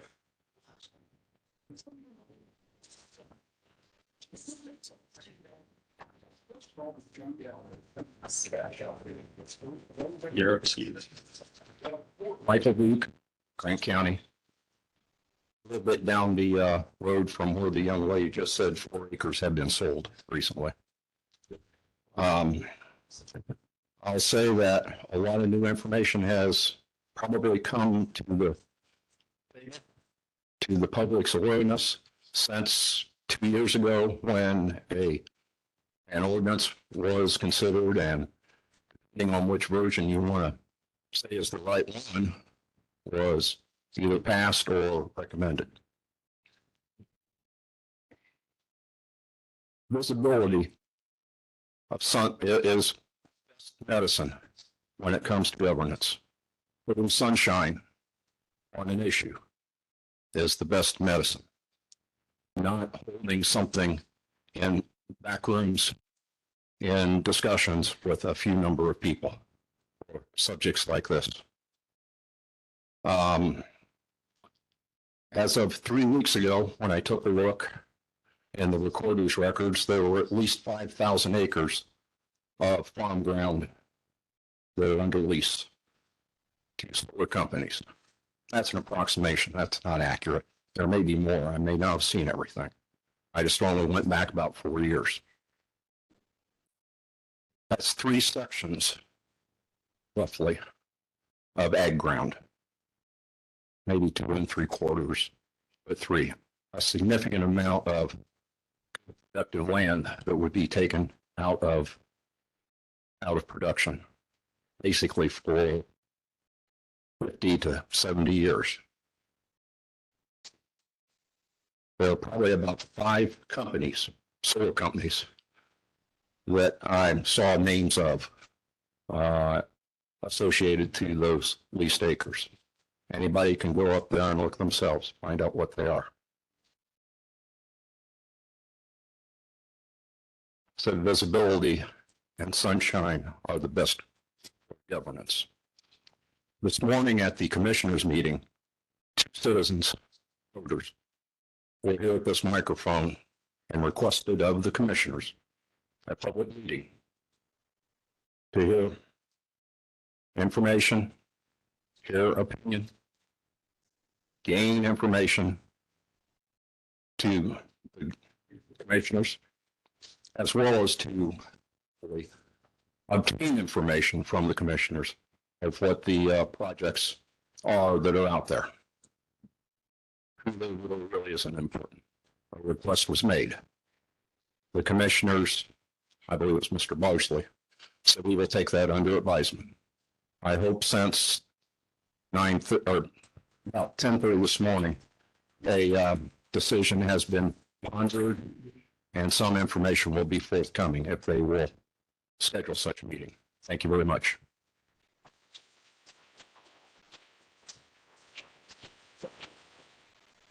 This will be the last one until we discuss further.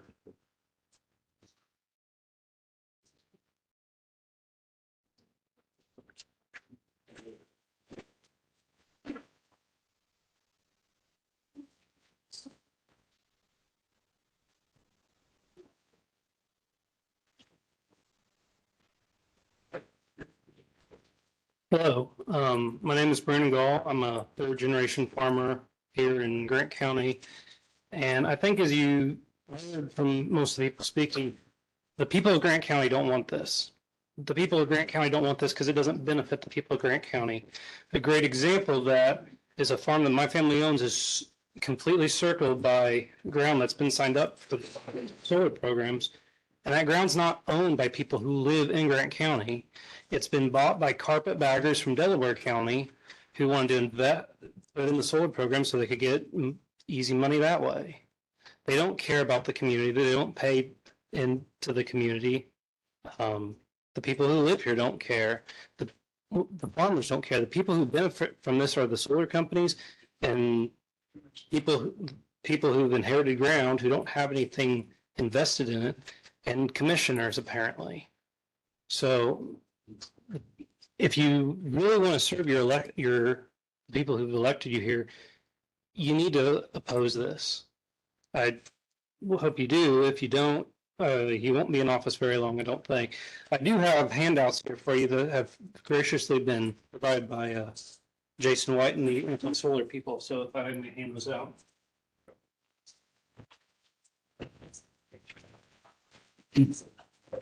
That's Thank you. Thank you. Yeah.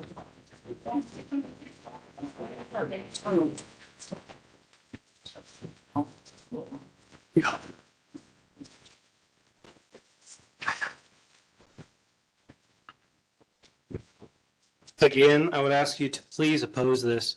As all the people in this room show, the population of Grant County does not want solar invested in this county. Thank you very much.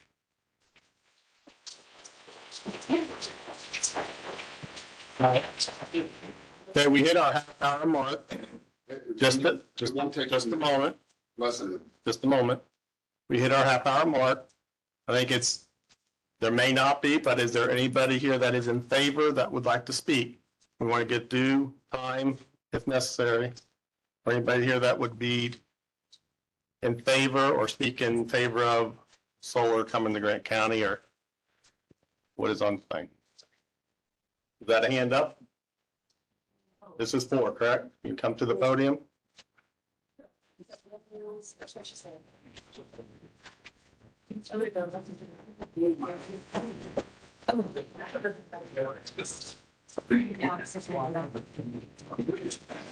That mic over here.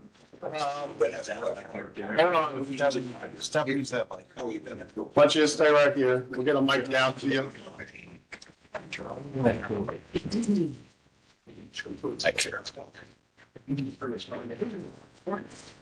Sounds that.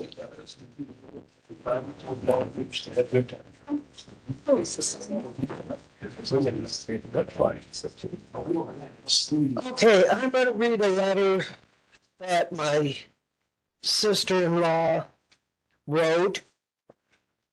And this is her brother, Charlie.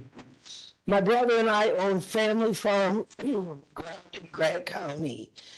Neither of us have adult children who are interested in farming the land. Throughout the past 3 years, we have been following the growth of solar energy in Indiana. Through research and carefully comparing pros and cons, we made the decision to commit our land to solar. Currently, there are both approved and completed solar farms in counties throughout Indiana: Blackford, Pulaski, DeKalb, Elkhart, Randolph, Clinton, and others. In Stark and Pulaski counties, the largest solar farm in the county, 13,000 acres, is in the third stage of development, scheduled to be completed in 2024. Closer to Grant County is a 1,700-acre solar farm north of Frankfort. While we may disagree on the location of solar farms, the growing need for clean energy is rapidly increasing. According to the Richard Lugar Center for Renewable Energy, in 2021, Indiana ranked 6th in the country for solar project development. From my research, solar installations are predicted to increase by 52% in the next few years. Grant County has an opportunity to actively offset carbon emissions, reduce America's foreign dependency, lessen the effects of climate change, and increase Indiana's energy security. Grant County has an opportunity to stimulate the local economy and generate substantial tax revenue, which would benefit local schools, community services, and other areas in need of development. Excuse me. Let's have a little respect, all right? We have a citizen here that has a point of view that needs to be expressed, those need to be expressed. So this undertone talking, please, so everybody can hear. Thank you. Solar farms will continue to be developed throughout Indiana, whether we like it or not. Endless research and much factual information is available to inform and guide our decision process. I appreciate the time spent by the Grant County Commissioners as they consider the advantages and disadvantages of the presence of a solar farm in Grant County. Thank you. Thank you. I think that's the address. Yeah. Did she give her address? She's probably filling it out on the form like everybody else. Sandra Heyman. And it's 2185 West Woodview Drive, Marion.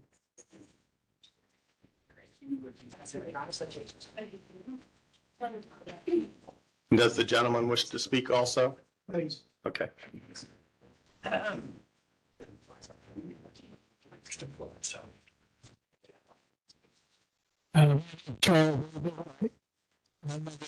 Same place Sandy does. I don't remember the address, but I'm going to start out with by saying I feel like Rosa Parks' husband, and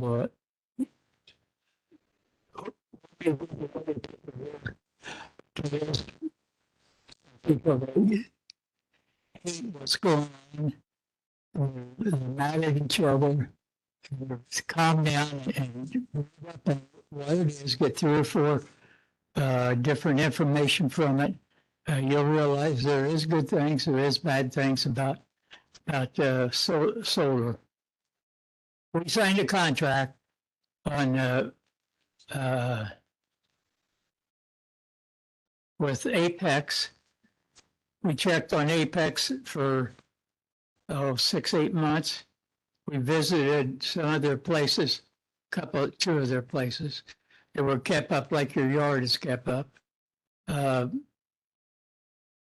If and when they fail, if they ever do fail in the contract, they have to put that ground back to the original condition. They take the panels out. They take the brackets out. They take the panel that it sets on. Foundations. And the foundation floor. And all the cable, Kenny Cates, I think in a meeting last year, which Kenny's a good friend of mine, said that they'd leave that cable there. That cable will come out and they will repair the, in the contract says they will repair the tile ditching. A lot of people said, well, that's a lie, and that's,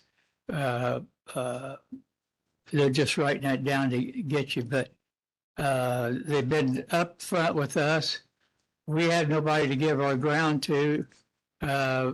We feel that when I was a child in 1945, if we got 40 bushel an acre of corn, I think Dad went out and smoked a cigarette. But now you're getting 350 or 250 to 300 on some ground, and we're going to meet the food problem here in the world because we're the producers, and if you're fighting that price, the price is demanded on how much there is in need. And if you don't need it, you're not going to pay high prices. Corn was up real high this year. You could have futured it. Beans was up real high. Now it's down, and they want to complain about that. But all I have to say is give it a look. I think it'll never run out. You can't run electricity from here to San Francisco if you know anything about what you do, electricity. But I do want to say one thing. I'm sure the gentleman is a fine person, but picking on one of the people here I thought was out of line and should never been. I wouldn't raise a hand and cry for anybody that said that about me. So, and I don't know Steve. So Thank you. that's all I Anybody have else to- that would like to speak in favor? I just have a couple questions for him. Did you try to sell your ground, before you tried this? Yeah. Also, did they contact you? We did try to sell the ground, but the ground has been in our family for over 100 years. And it's got down to where Farmers around here that'll treat that land like their own. Absolutely. All right. So those are private matters. Those private matters between them and the developer. You want to talk to them outside of here? So anybody else before we have discussion among ourselves, if any? Do we need to hear more or do we got the gist of what? Chuck, I've got something to say. I'm talking to the commission right now. We've listened to both sides a little bit in a good half hour, well, close to 45 minutes. Do we wish to continue? Or for a few more minutes or bring it to a close? As we know, the ordinance is has passed, the one that's on the books. I would encourage everybody, I'm sure, I would hope everybody out there has read it. As far as what is in there and what is not, there's things out there that I've seen talking about that's not the way I understood the ordinance. So I would encourage you to read the ordinance that was developed, albeit maybe by the commissioners, more so than the rest. But that is what's on the books at the moment. The one that I would say is like the decommissioning. Well, if they go bankrupt, they're gonna walk away and then the county is gonna be responsible for removing that. If the ordinance is followed direct completely, up front, even before they put a shovel in the ground, they have to put money off to the side in a bond held not by them, if I recall, to cover the cost of taking it apart. So that is within the ordinance. These are things that, all the steps that they would have to go, that's one of many steps. So Steve, you had a comment or? I'm sorry. No, Andy. And somebody to give us some background on this document here. I don't know who generated this, but somebody. I did. Can I have 3 minutes? Yeah. We're asking for input on this document here. You can have mine through too. Jason White, Upland, Indiana. I know this is all about money, so this is about a printout that shows you as a farmer what we would spend at Co-Alliance, what we'd spend at John Deere. It's figured around 1,000 acres of corn, $400 and some $1,000 spent on fertilizer and chemicals at a local. Co-Alliance, Ag Best, Sears, whoever you use. Soybeans, $200 and some $1,000 spent for fertilizer. So when that goes to solar, that's money that's taken away from the local co-ops. It's annually, right? Annually, that's annually. That's just for 1,000 acres. That's just 1,000 acres. We're not throwing in equipment. Whether you want to run John Deere, run Red, whatever you want to run. $197,000 a year for corn, $167,000 for beans. That's money you're taking out of the local economy. Fuel, all that. That's jobs. Co-Alliance runs 16 people full-time, 6 to 8 people in busy season. So you're losing farm ground, you're losing jobs for people. So that's just a printout to show you what farming is. You look at the extra revenue you're getting, but you don't take in consideration these numbers right here, and they're big numbers. And you guys probably had no idea of $400,000 in 1 year just to put a corn crop out on 1,000 acres. It can be big. And then one other thing, I'm a seed dealer. I got seed customers in Pulaski County with the largest solar panel farm in the Midwest. 2 years, they still got no panels. $39 an acre is what they're getting till they get panels. So whatever they promise you, they promise the same people. They thought they were getting panels right away. Over that 2 years, $39 an acre. They got people up there that bought ground. It was big money. And now they're wanting to sell the ground because of $39 an acre is not paying the rent. So you gotta just look. It's not all free. You're giving away a lot of income, a lot of families. This is how we thrive. Don't do it. We've fought this in Delaware County. I've been in solar for the last 3 years of my life. Delaware County and Grant. Got customers up there. Researched the hell out of it. Cost us a lot of money in lawyers. That's where this is going. I'm telling you right now. This ordinance, it's going to be in court. And we got good lawyers because we fought it in Delaware. So anybody that thinks we need, get a hold of me and let's go. So, yeah. Oh.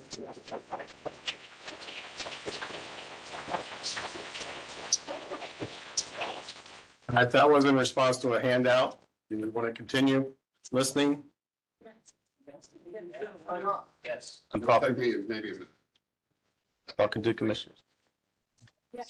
I'm asking us, do we want to continue tonight listening? Set another time limit and that'd be it? Yeah, they're here.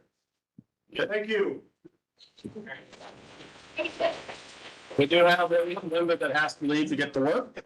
Robert, you're excused. Unfortunately. And it is 9 o'clock.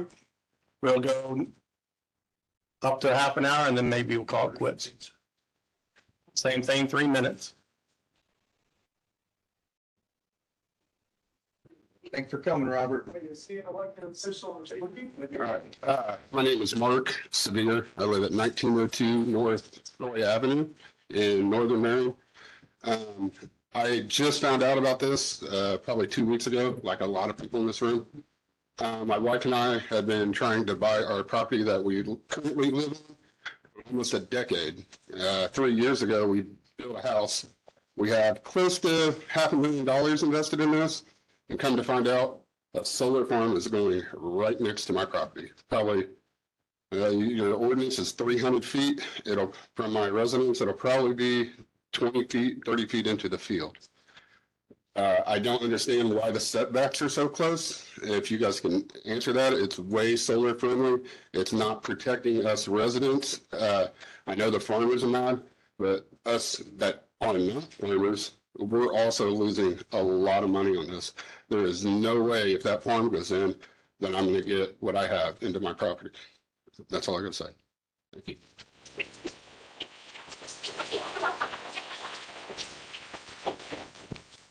Good evening. My name is Teresa Bozell, and I live at 4879 West, 500 North, Marion, Indiana, out in the northern part of Grant County.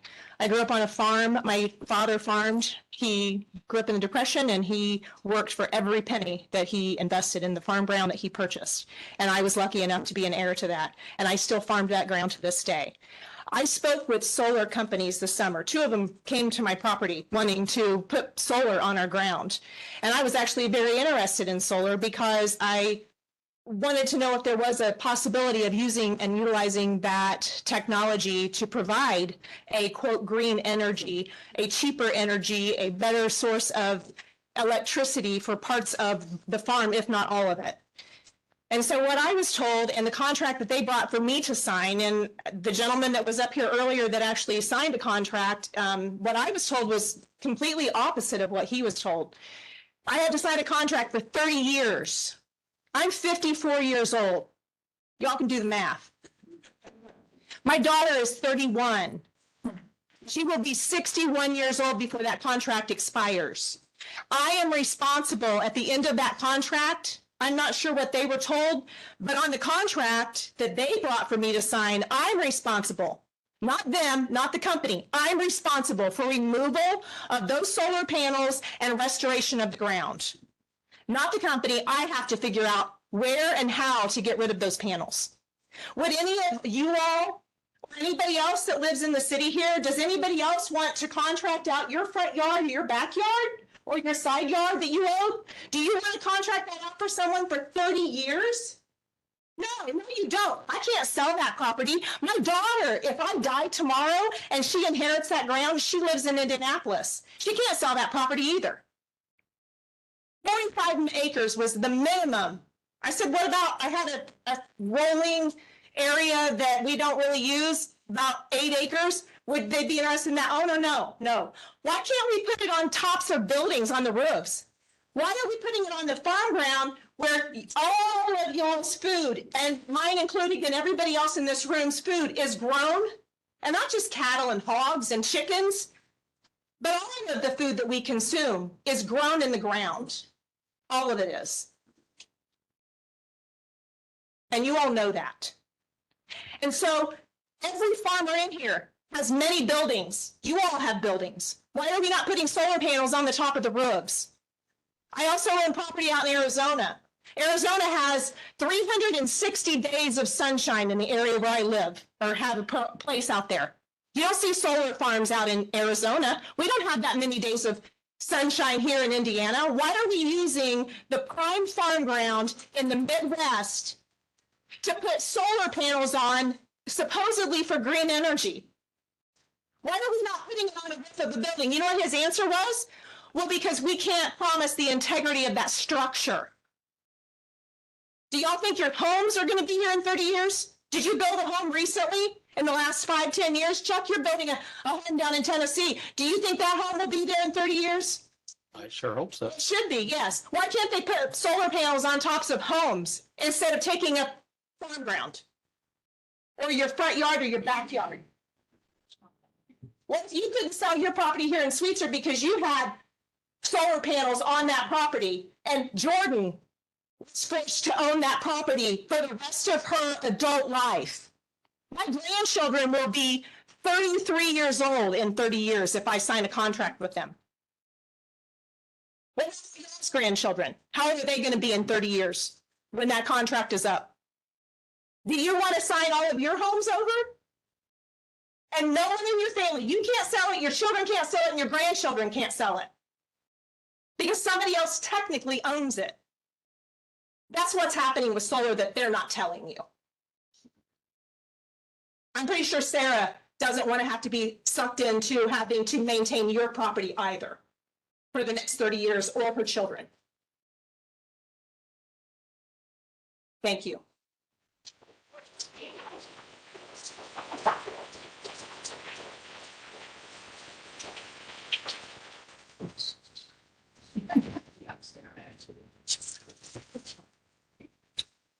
Good evening, gentlemen. My name is Steve Holzleiter. I actually reside in Blackford County, but I own ground in Blackford and Grant County. I'm a fourth generation farmer, and I would like to speak on a little bit different. I will tell you right now, I'm against this, but calmly I'll tell you why I'm against it. 3 years ago, I retired from the operators union as a crane operator, working on a turbine farm. And I seen the good, the bad, and the ugly. I will promise you one thing, there's more bad and ugly than good. So 3 years ago, I was approached and I took on a heavy equipment dealership for a company called Hydromax Ditching Machines. This company makes ditching machines for farmers. I actually have a couple customers in here tonight. But we also provide machines to the wind farms and the solar farms across the United States and Canada. And I deal with those companies on a monthly and sometimes daily basis. And I mean daily. And I promise you, they've been to my house multiple times, the solar and the wind, both has to sign up. And I will very cautiously and calmly tell you one thing. Do not make your children pay for the sins of their father. And if you understand that, you will take a hard look at this. And here's why. The contractors come in, the companies come in, they will promise you the world. I see it daily. And I will promise you, they will blow more smoke up your ass than a 3-alarm house fire. But the truth of the matter is, all they care about is their payday at the end.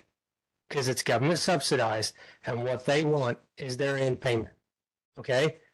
I promise you, I'm dealing with one of them right now in Iowa. They are cutting down wind turbines that only have been up 8 years. They're dropping them with torches. And if you think that the same thing will happen with solar panels, you're wrong. I can get you those too.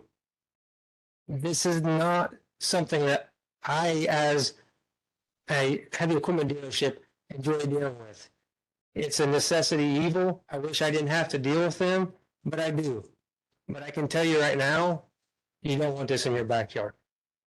And if you need more information on it or you need some insight, I'd be more than happy to show you that on a first-hand basis. Thank you for your time.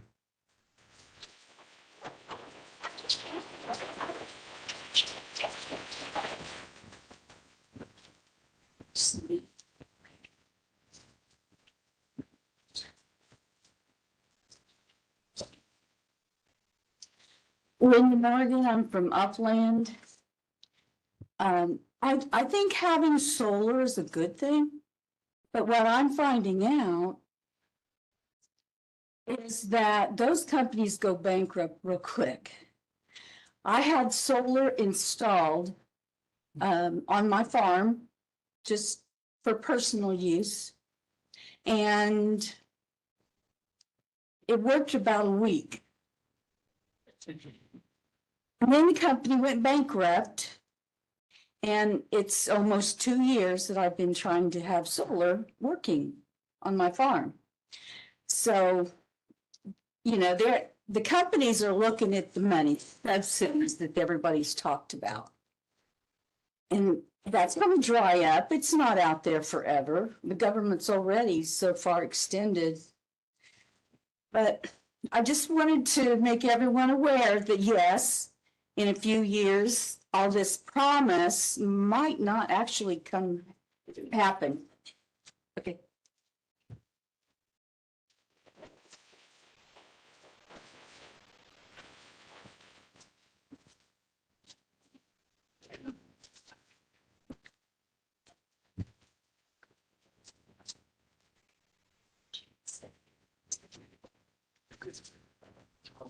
My name's Carl Whitman, And what I'm hearing from a lot of people, and what I think that you guys need to understand is you guys keep on saying ordinance, ordinance, ordinance.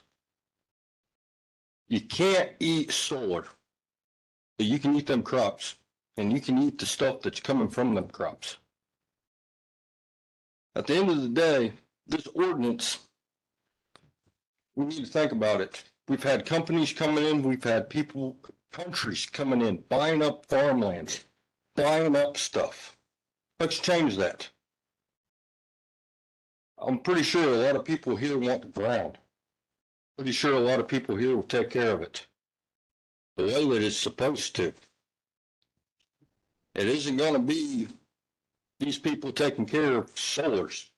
And the people that say that they're going to take care of it, like some solar companies, they ain't going to take care of it. They're not.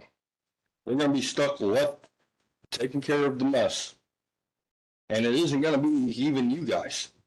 It's not going to be me. It's going to be my kids, my grandkids.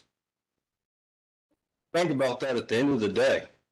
We are here, and we are here to take care of the generation behind us, not line our pockets today. If you guys are all about money, suck that out, hand you $100 bill, eat it right now. Tell me how full you guys are going to get. But I can tell you, these farmers right here, they've taken care of me, you, and everybody else for many years. They're going to be here today, tomorrow, and far into the future. That's all I got to say.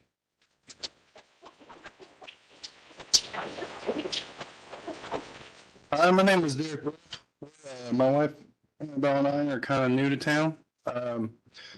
We lived in the Fairmount area for a few years, and we kind of like Marion, and so we invested in some property out in Landis, thinking we got the best of both worlds. You're still close to amenities and nice things that Marion has to offer, and then you still got your peace and quiet out in the country. My biggest issue was that this didn't seem to be right to know information upon me buying my modular and my couple acres I got, and I don't have a stake in any farmland. And where that's concerned, this is all just terrible, and it's a big swindle, in my opinion. But for anybody that wants to move into that newer area, or into that area, like myself, they don't have the right to know that your property is probably going to depreciate sooner rather than later because of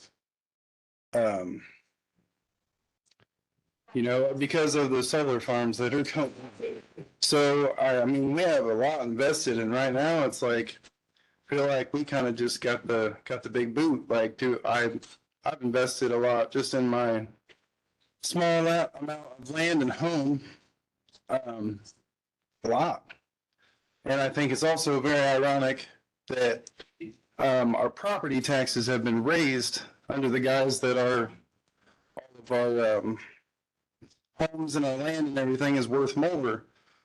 Well, I'm not so sure about that, considering it's going to take a steep decline. Now, from where I'm sitting, it seems like here we're having a fire sale on some property. Let's up those property taxes to make sure we can balance it out when people's property values and all those things just plummet. Which is, I hope it doesn't happen. Maybe plummet is too strong of an adjective or verb or whatever, but I've been around here for a year. What do I do? Do I move? Do I sell everything I've worked for? Because I worked really hard to bring my family up out of Hamilton County to get out of the rat race of all that. I don't know if y'all know anything about Hamilton County, but it's a rat race down there. We moved up here to get away from these things.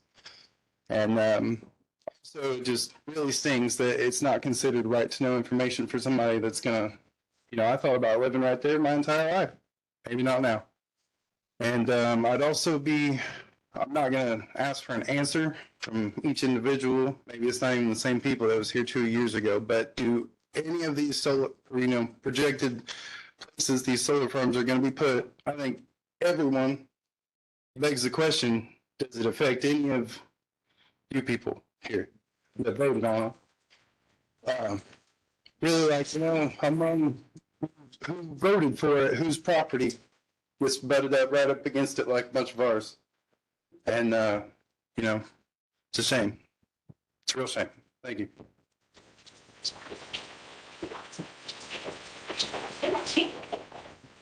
Mr. Breedy. Good evening, gentlemen. Everyone in attendance tonight, great turnout. Oh, just Yep, about. I'm Sean. Sir, go ahead. I think it's something that everybody would be interested in knowing. I think there is some confusion here about what this body has done about solar over the last couple of years. This body proposed an amendment that was very restrictive, okay? And gave that to the commissioners. The commissioners determined that they did not like that. They had an ordinance that they had developed themselves. They threw out what this body did. And they then are the folks that you really ought to be addressing. They are the ones that are the decision makers. This body and the action that has been taken by this body has been in full support of what you folks are out here talking about. So this is really not a place where we can do it. We did everything that we could as far as area plan is concerned. It was the commissioner's final decision, and they determined to come out with the ordinance that we are currently under. Okay, so I'm not sure everybody understood that here in the group. You think that speaking to us, that we have that our input has already been dismissed. Mr. Bothwell, was it? Yes. So, listen, thank you for solidifying what many of us knew, some of us didn't know. You solidified, we now know where to channel the anger and the outrage, right? So we'll show up to your meetings as often as possible, and we'll show up to your office as often as possible. Anyway, back to thanks, sir. Thanks for clarifying that. Everyone, if you didn't hear, we need to be angry with the commissioners, not the APC, because they made a recommendation. The commissioners took it upon themselves to throw that out. So let me ask, APC, are you not here to make suggestions about area and the land? Is that your job? Because from sitting here since 6:30 p.m., that's my understanding. You take information, you make recommendations to the commissioners. That's correct. Right. And we did. You, sir, and your committee should probably take those recommendations, because if you don't, why do they come here? Why do they show up? Unless to listen to zoning complaints or requests? No, this is big. So my point is this. Many of you are elected. I want you to take a look around, because there are people here that can talk all night about solar this and solar that, whether it's good or whether it's bad, but I think we can all agree, a majority of us here, they think it's bad. And I can confirm to you that we packed this room, we packed the lobby, and they were packed around the windows. I know it because my buddy stood out there for over an hour trying to get in here and speak his piece. I want you to remember that many of you are elected. We have men, we have women. People who live in the country, we have people who live in the city. You've heard letters from people who live in the city. We have young-aged, school-aged children here. We have old people. Pay attention to the people that are here, because it's not one group, it's not one gender, and it's not one location. The decisions you have made are sweeping this county, and you're put on notice, because the people here are speaking, and we, the people, are saying that we don't want anything to do with this. So it's you and your committee's job to represent us and do what you were elected to do. Thank you for your time.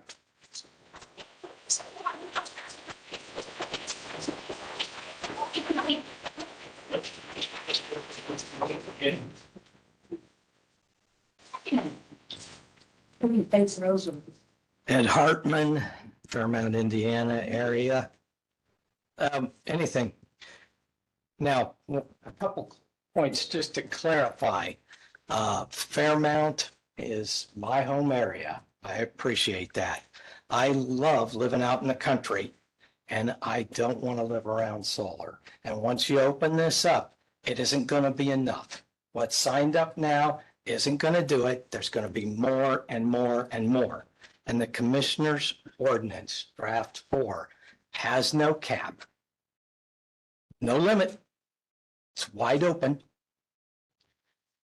Also, as was mentioned by Jackie Sheets, that ordinance was adopted without a public hearing, and that is against state law. That's very clear. The only public hearing was by this body, draft 7. And it was certified as an ordinance at that time and delivered to the commissioners who did nothing with it. Oh, they said they amended it with draft 4. Commissioner Bardsley gave a whole length of facts that he determined were different between 4 and 7. They were not alike. Draft 7 was a protective ordinance. Draft 4 looked like it had been written by the solar companies. It was what they wanted. Didn't have anything to do with what the people of this county wanted. You guys did your job. You passed draft 7. You sent it to the commissioners. It was almost unanimous. They took almost 90 days. And then they said they amended it with draft 4 and sent it back. That really doesn't make much sense. When you amend something, you change a little of it or some of it, or maybe even a lot of it. And you were also supposed to list the reasons and the changes you were making when you sent it back. But that really wasn't done correctly either. But it's a fact, it didn't have a public hearing. Now, draft 7, since it was set aside and nothing was done with it, they had a choice. State code gives them adopt, amend, or reject. They chose amend, but it really didn't make sense. Okay? Basically what happened was draft 7 was rejected and draft 4 was just sent to the APC. If you don't do something with draft 7, on the 91st day, it's law. It's law right now. Draft 4 is illegally adopted and it can't be law. So it's not that it can't be somehow fixed. If you guys wanted to initiate amendments, you could start the process again. Or we can fight this out further, that draft 7 is law. I don't know that we want to waste the county's money. This seems like a solvable problem for cooler heads and calm discussion. I propose that is what gets done. You can take it any way you want. I mean, it's just a recommendation. Thank you.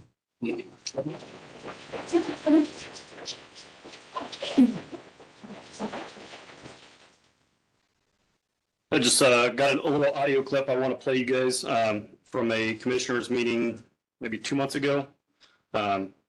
This is an exchange between Mr. Brinkle here and the Commissioner Bardsley.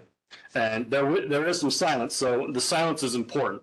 So the first statement is where you commit not to take any campaign donations from solar developers, architects, developers, contractors wishing to build new jail or any other county offices.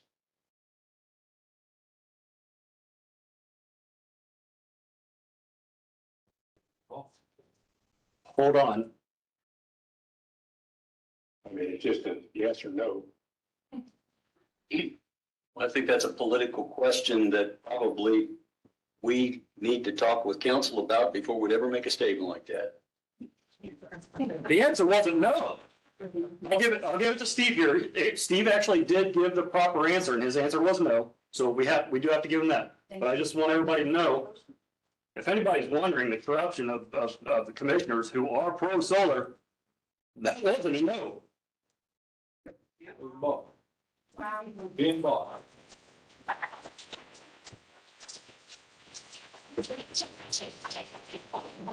We are coming up on the 9:30 mark. This could be the last one. All right. Hi, I'm Andy Ellis. I'm from Fairmount, 8320 East Jefferson Place, to be exact. And I wanted to back up a little bit what Bob was saying here. And I wanted to give a little bit of history because not everybody has been through all this, and it's been a mess. Been a mess the whole time. What I did want to talk about was the fact that, over 2 years ago, this body, the Area Planning Commission, to come up, develop a solar ordinance for Grant County.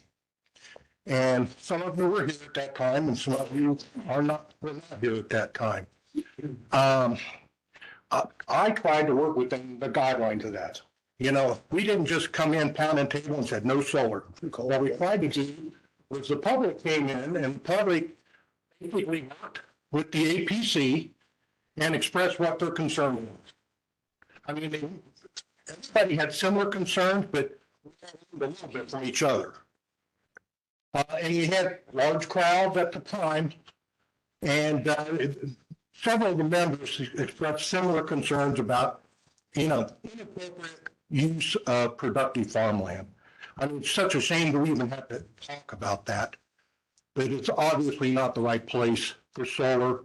There's a lot of brownfield sites that would being utilized. It would make a heck of a lot more sense to try to do that. If we're all worried about being green, let's turn our brownfields green instead of our green fields brown. Setbacks were a big issue, and it was debated. And they came up with a number, I think 1320 was the number they came up with. And again, that was from your dwelling, not from your property line. But again, we tried to participate. Several of us tried to participate in the process to try so that we could come up with something that's manageable for Grant County and the people that live in it. I think that's what keeps getting lost, is the people that live in it are the ones that the folks here are supposed to represent. Property value protection, the solar companies will tell you it's not going to cost, it won't hurt your property values. Do you want to buy a house surrounded by a barbed wire fence out in the country? I mean, I think I could guess if it's cheap enough, maybe, but that's the whole idea of the property value. Another thing that hasn't been touched on here was BZA authority. The zoning board should have authority on where these things place. We talked about it today, right? We talked about a place where somebody wanted to put a pole barn in the middle of thank you. And it requires that there are proper places for those places to be built. And that's the reason why there was a debate here. For some reason, they did not want, and this is the reason why, Steve, I'm sorry, you're the person who's representing that group. The reason why people are so frustrated is that this was a concern. The PGO approves everything else except for you didn't want this. Your group, whoever came up with it, did not want that. And then the business case, a lot of us want to know what kind of money are we going to make off of this? And then conversely, how much money are we going to lose because we're farming that ground and all the trickle down from all the jobs and the seed companies and everything related to agriculture. So the APC listened to us. And as it's been stated, they approved the ordinance hearing. They took the information that was developed in the group and they came up with what I call the compromise. It didn't say you could not have solar. It just said that these are the requirements. There were others in there, but those are the ones that I wanted to basically highlight. Draft 7 was sent to the commissioners. I call it the people's ordinance. It represented what the people were expressing, and at least the APC, the people that were there at the time, thought that it was reasonable because they're here to represent their constituents. Again, as Ed said, commissioners had 3 options: adopt, amend, or reject. I don't know how you can say that they amended it, because, when this process, there was draft 4, draft 5, draft 6, and then got up to draft 7, which ultimately got approved. When they amended it, they called it draft 4. Now, my fingers and toes tell me that we did not amend. We did not go forward. We went back. So that just makes me wonder about the legitimacy of draft 4 at all. Because it literally did not follow the process. We tried to follow the process. When it come time for the commissioners, sorry, Steve, when it come time for them to follow the process, they did not. So here we are. A lot of people are upset because the fact that a lot of people didn't know this thing's going to come around surrounding them. We think of solar. We think of things that have on the list. We don't have anything against people having solar for their own personal use. But we're talking square miles of solar. And it just changed not just the topography, but the culture that we have here in Grant County. So that said, and I'm not sure, it may actually be law. And draft 4 was not followed. One thing that was also said by Bardsley and Steve, Mr. Wright over here, was that we could always go back and amend draft 4. We needed to get something on the books. We could always go back and amend it. I am not aware, and I questioned it at the time. And why would you? You've already told us you don't care what we have to say. Nonetheless, you said that you could. I would suggest we need to at least live up to your word that you said there could always be amendments done after the fact. So anyway, I'm asking the APC to take a hard look at this. I'm asking Steve and to talk with your counterparts, take a better look at this, and we need to revisit this whole thing. And we really do need to follow the process, whether you like it or not. And they weren't done, and now we're sitting here in a mess. To address the other gentleman back there who couldn't understand why we're frustrated, he just happens to be the guy here, and so he's taken a lot of it. I know from a personal reason with him, he told me he was going to address. I sent him 8 items that he requested, top 10 items of concern. I sent him 8. I met with him on a personal level, and he said he understood that things like farmland use, setbacks, property value, business cases, all those things needed to be addressed. He understood that, and he would address it. You didn't, bud. You did not. So I want you to take another look at it. People here don't like what we come up with because we didn't follow the process. Thank you for your time.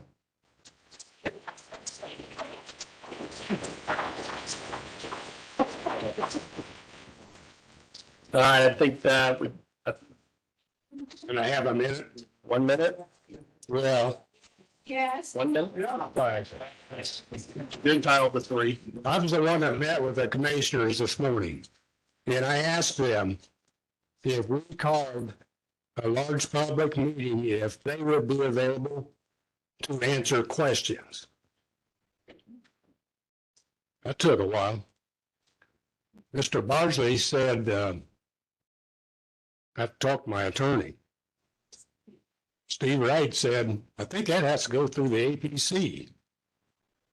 But finally, I said, we're not. He said, we'll talk about it, talk to our attorney. I said, well, when will you tell me? He said, at the next meeting. So the next area plan meeting or commissioner meeting, we're supposed to get an answer. And that's going to tell the integrity of 2 commissioners, Mark Bardsley and Steve Wright. Right there. It's like Andy Lyons said, we developed draft 7. We didn't say we could not have solar in Grant County. But there was protection for farmers, homeowners, businesses, and everything else. It was the most honorable draft that could have been written. And what happened, as Andy says, it was sent to the commissioners, and we had a majority vote. Ron Malley voted with us, and if it went to the commissioners before he got sick and had to resign, and they caucused and appointed Steve Wright, they had a choice to appoint a farmer, but boy, they wouldn't want to do that. But I'll tell you right now, there's two of the greatest minds on this area plan and BZA, and that's Bob Bockwell and Ed Hart. And those are two of the people that some of the people here have been trying to get rid of. And I'll tell you what, if we get rid of some, it's not going to be them. And I'm looking at you. Right.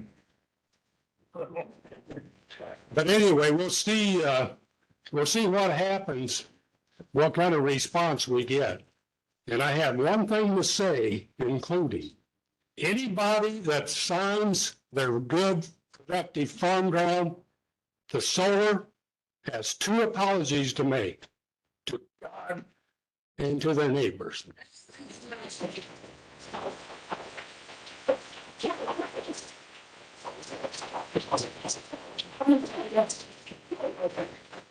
I think we've heard enough for this evening. And there's some truth there. We can make recommendations if we feel necessary. We'd have to do development through proper channels. By the same token, You have to hear to make a recommendation. Can we keep going? You want me to call people back? no, we hear, at least I hear you. So are we gonna get there? Because you said you can, but you haven't given us any commitment, and I feel like a lot of the counties showed up. So can you give us a commitment that we're gonna make some progress here? I think we as a group have to talk about it. Hopefully, Tell the people who are in here in the first place. You've been to office around and didn't let any of us know. put it on the agenda for next month. Yeah, I mean, when's the next meeting we can come to where we get some answers? Because you've heard from a lot of people, and we can probably find some more. Yeah. And you capped us off talking. So we're done including you. So you tell us, have you heard enough? What more does it take? Tell us and we'll do it. We'll go find it. Steve, you got any suggestions? What more does it take?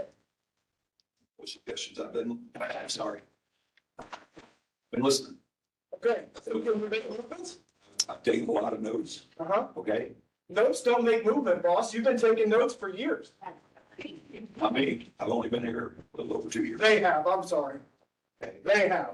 When can we get movement? How many more meetings does this many people need to come to before we get movement? Because right now you're just feeding us. You're feeding us verbal. Let me make a comment. You can't. We are not allowed, sorry, I got a real bad cold, sorry. But I didn't want to miss tonight's meetings. Thank you. I came because I wanted to hear, and I took notes. We discussed after Mr. Brankel asked us this morning about the meeting. When I was on the city council, we had hot and heavy things come to us as well. It was under 12 years. And I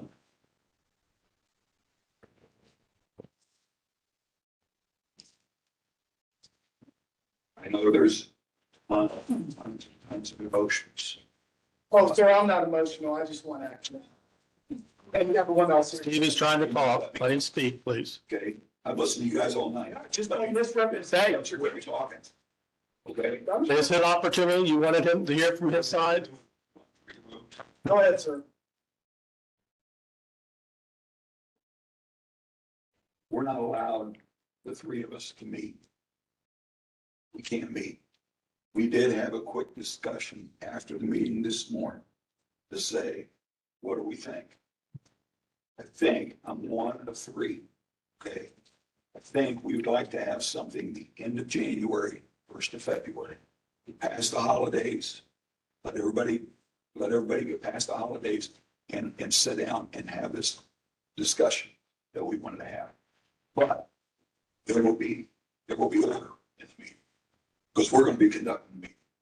Okay. Okay, there's not going to be the hand clapping, there's not going to be the thing. We want to get down to the brass tacks about it. And if everybody's willing to do that, we're willing to have a meeting. Everybody agree with that? Will the meeting lead to change? That's my question, because Mr. Chuck here, he's been talking about talking all night. Sir, you just told us we're gonna have a meeting to talk. We want change, sir. We want change. We don't want a meeting to talk. One of three. Understood, but you have an influence. Am I wrong? I'm one of three. But you were here to see the people speak. Yes, absolutely. I want to ask my colleagues to watch this video? Please do. But Okay. again, we want action, that's all we want. That's why all these people came tonight, and I understand, like, I think I'm speaking for everybody when I say that we'll continue to come and we'll continue to pack this room or whatever room you have until we get action. So my question is to you, my plea to you is, when we meet, let's have action instead of just talk. Can we do that? Can you at least commit to getting us action? I don't know what kind of action you're looking for. Change. I mean, I understand what everybody wants. I understand what everybody wants. Okay, I do. That's in this room. There's a lot of other people.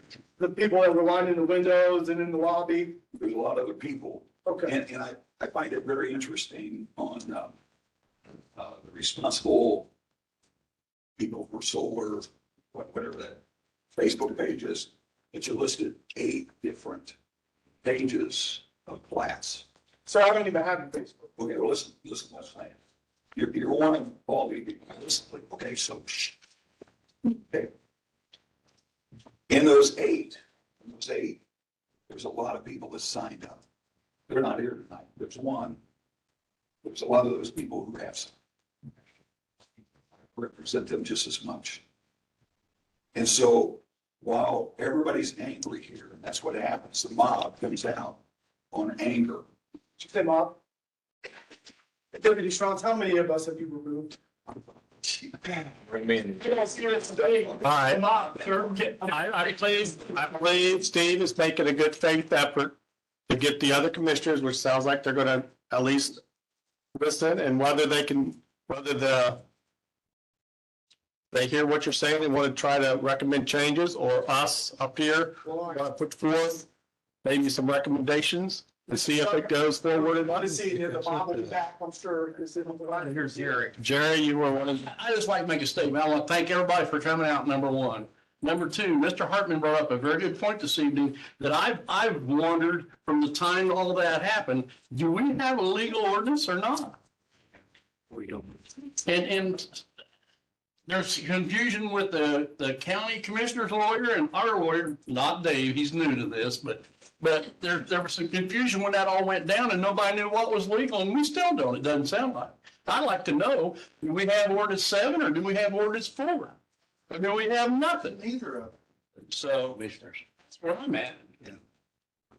So they're gonna talk and they're gonna. Dave, can you maybe review our process of what happened and maybe Somebody to answer. see what? I know you have to go back and check on. To get background on what happened. Right. If somebody wants to meet with me and fill me in, sure, I'll be happy to.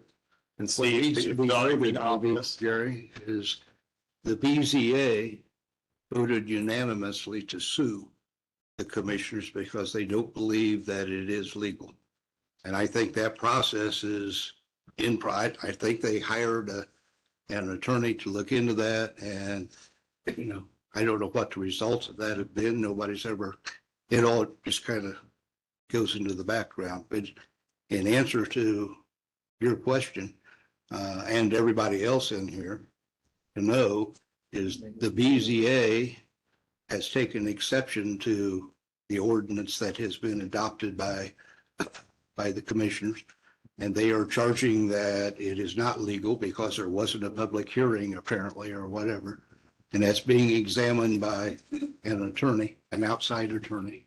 And I don't know where it is at this point. Maybe Mr. Hartman could fill us in. He is president of BZA. I have a question that I would like somebody to answer, and that is if solar is put on one of these farms, is it going to be reassessed? What's the value of that ground is going to be quadrupled, and so there'll be more taxes to be paid on that. Is that correct? That was my understanding, because it's assessed, it has a higher assessed value, yes. From agricultural utilities. Is that a fact, or is that just something that I was curious about? I would have to say it's a fact. Anytime you make an improvement to land, it should be assessed higher. So each acre is gonna be worth probably about $800-900 in taxes more than it was before.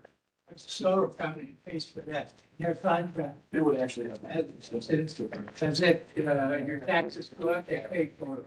If improvements go up, they pay for it. It's a depreciated schedule. It will not be brand new as it is 30 years later because it depreciates like all assets in the property. All right. Did you want to let Mr. Hartman answer your question or give an update? Maybe Ed could clarify where this. Do you want to clarify if there is any update or where that's bad or not? Guys. In order for a lawsuit to have a good chance of winning, it needs to be somebody that is highly impacted by this solar farm. The BZA as itself is not highly impacted by the solar farm, which was what we found out. So the BZA will not be going forward with a lawsuit. I mean, it's just a fact. There's no point in the BZA doing that. Now, a group of individuals who are impacted, they would have the best chance of succeeding in court. That's fact. And so as far as your question, the additional equipment put out there will add taxing. Yes, that's correct. Normal tax code. The land is still taxed the way it was as land, but the equipment put on the land will be taxed additionally. The landowner, whoever owns that property, they're still responsible for paying that tax, even if the solar company stips them. And you can't evict a solar company. Once they put all their stuff on your land, you're stuck with it. If they say, oh, we're bankrupt, sorry, you're not getting your lease payment, you're not getting it. And you're not getting the property tax payment either. So this is a real buyer beware situation for those people who signed up. They should have consulted an attorney first. So what I'm hearing you say, Ed, is that apparently there is some kind of grounds for litigation possibly, but the BZA really has no standing in pursuing that. But these folks, if they wanted, since they are the ones that are impacted, if they wanted to pursue that and have the information that apparently your group has gleaned from the attorney, that they would be ones that would have standing, and if they wanted to pursue that, hopefully we can avoid that, but that would be, that's a legitimate kind of consideration for you if you want to go forward. I think we would like to work this out. Yeah. Ourselves. I'd like to avoid it, but there's been a lot of commissioner meetings attended, but questions were refused to be answered. So just putting that out there, you got to work both sides. Both sides have to be willing to cooperate and work towards a solution. If one side just digs in and says, no, it's my way or the highway because they can, then that's where people get frustrated. Thank you. All right.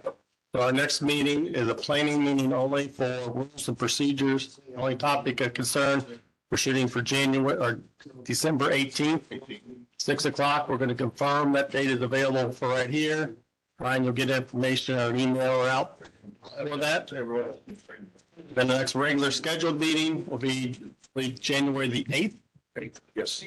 All right. Take a motion to adjourn. Aye. Meeting adjourned. Steve.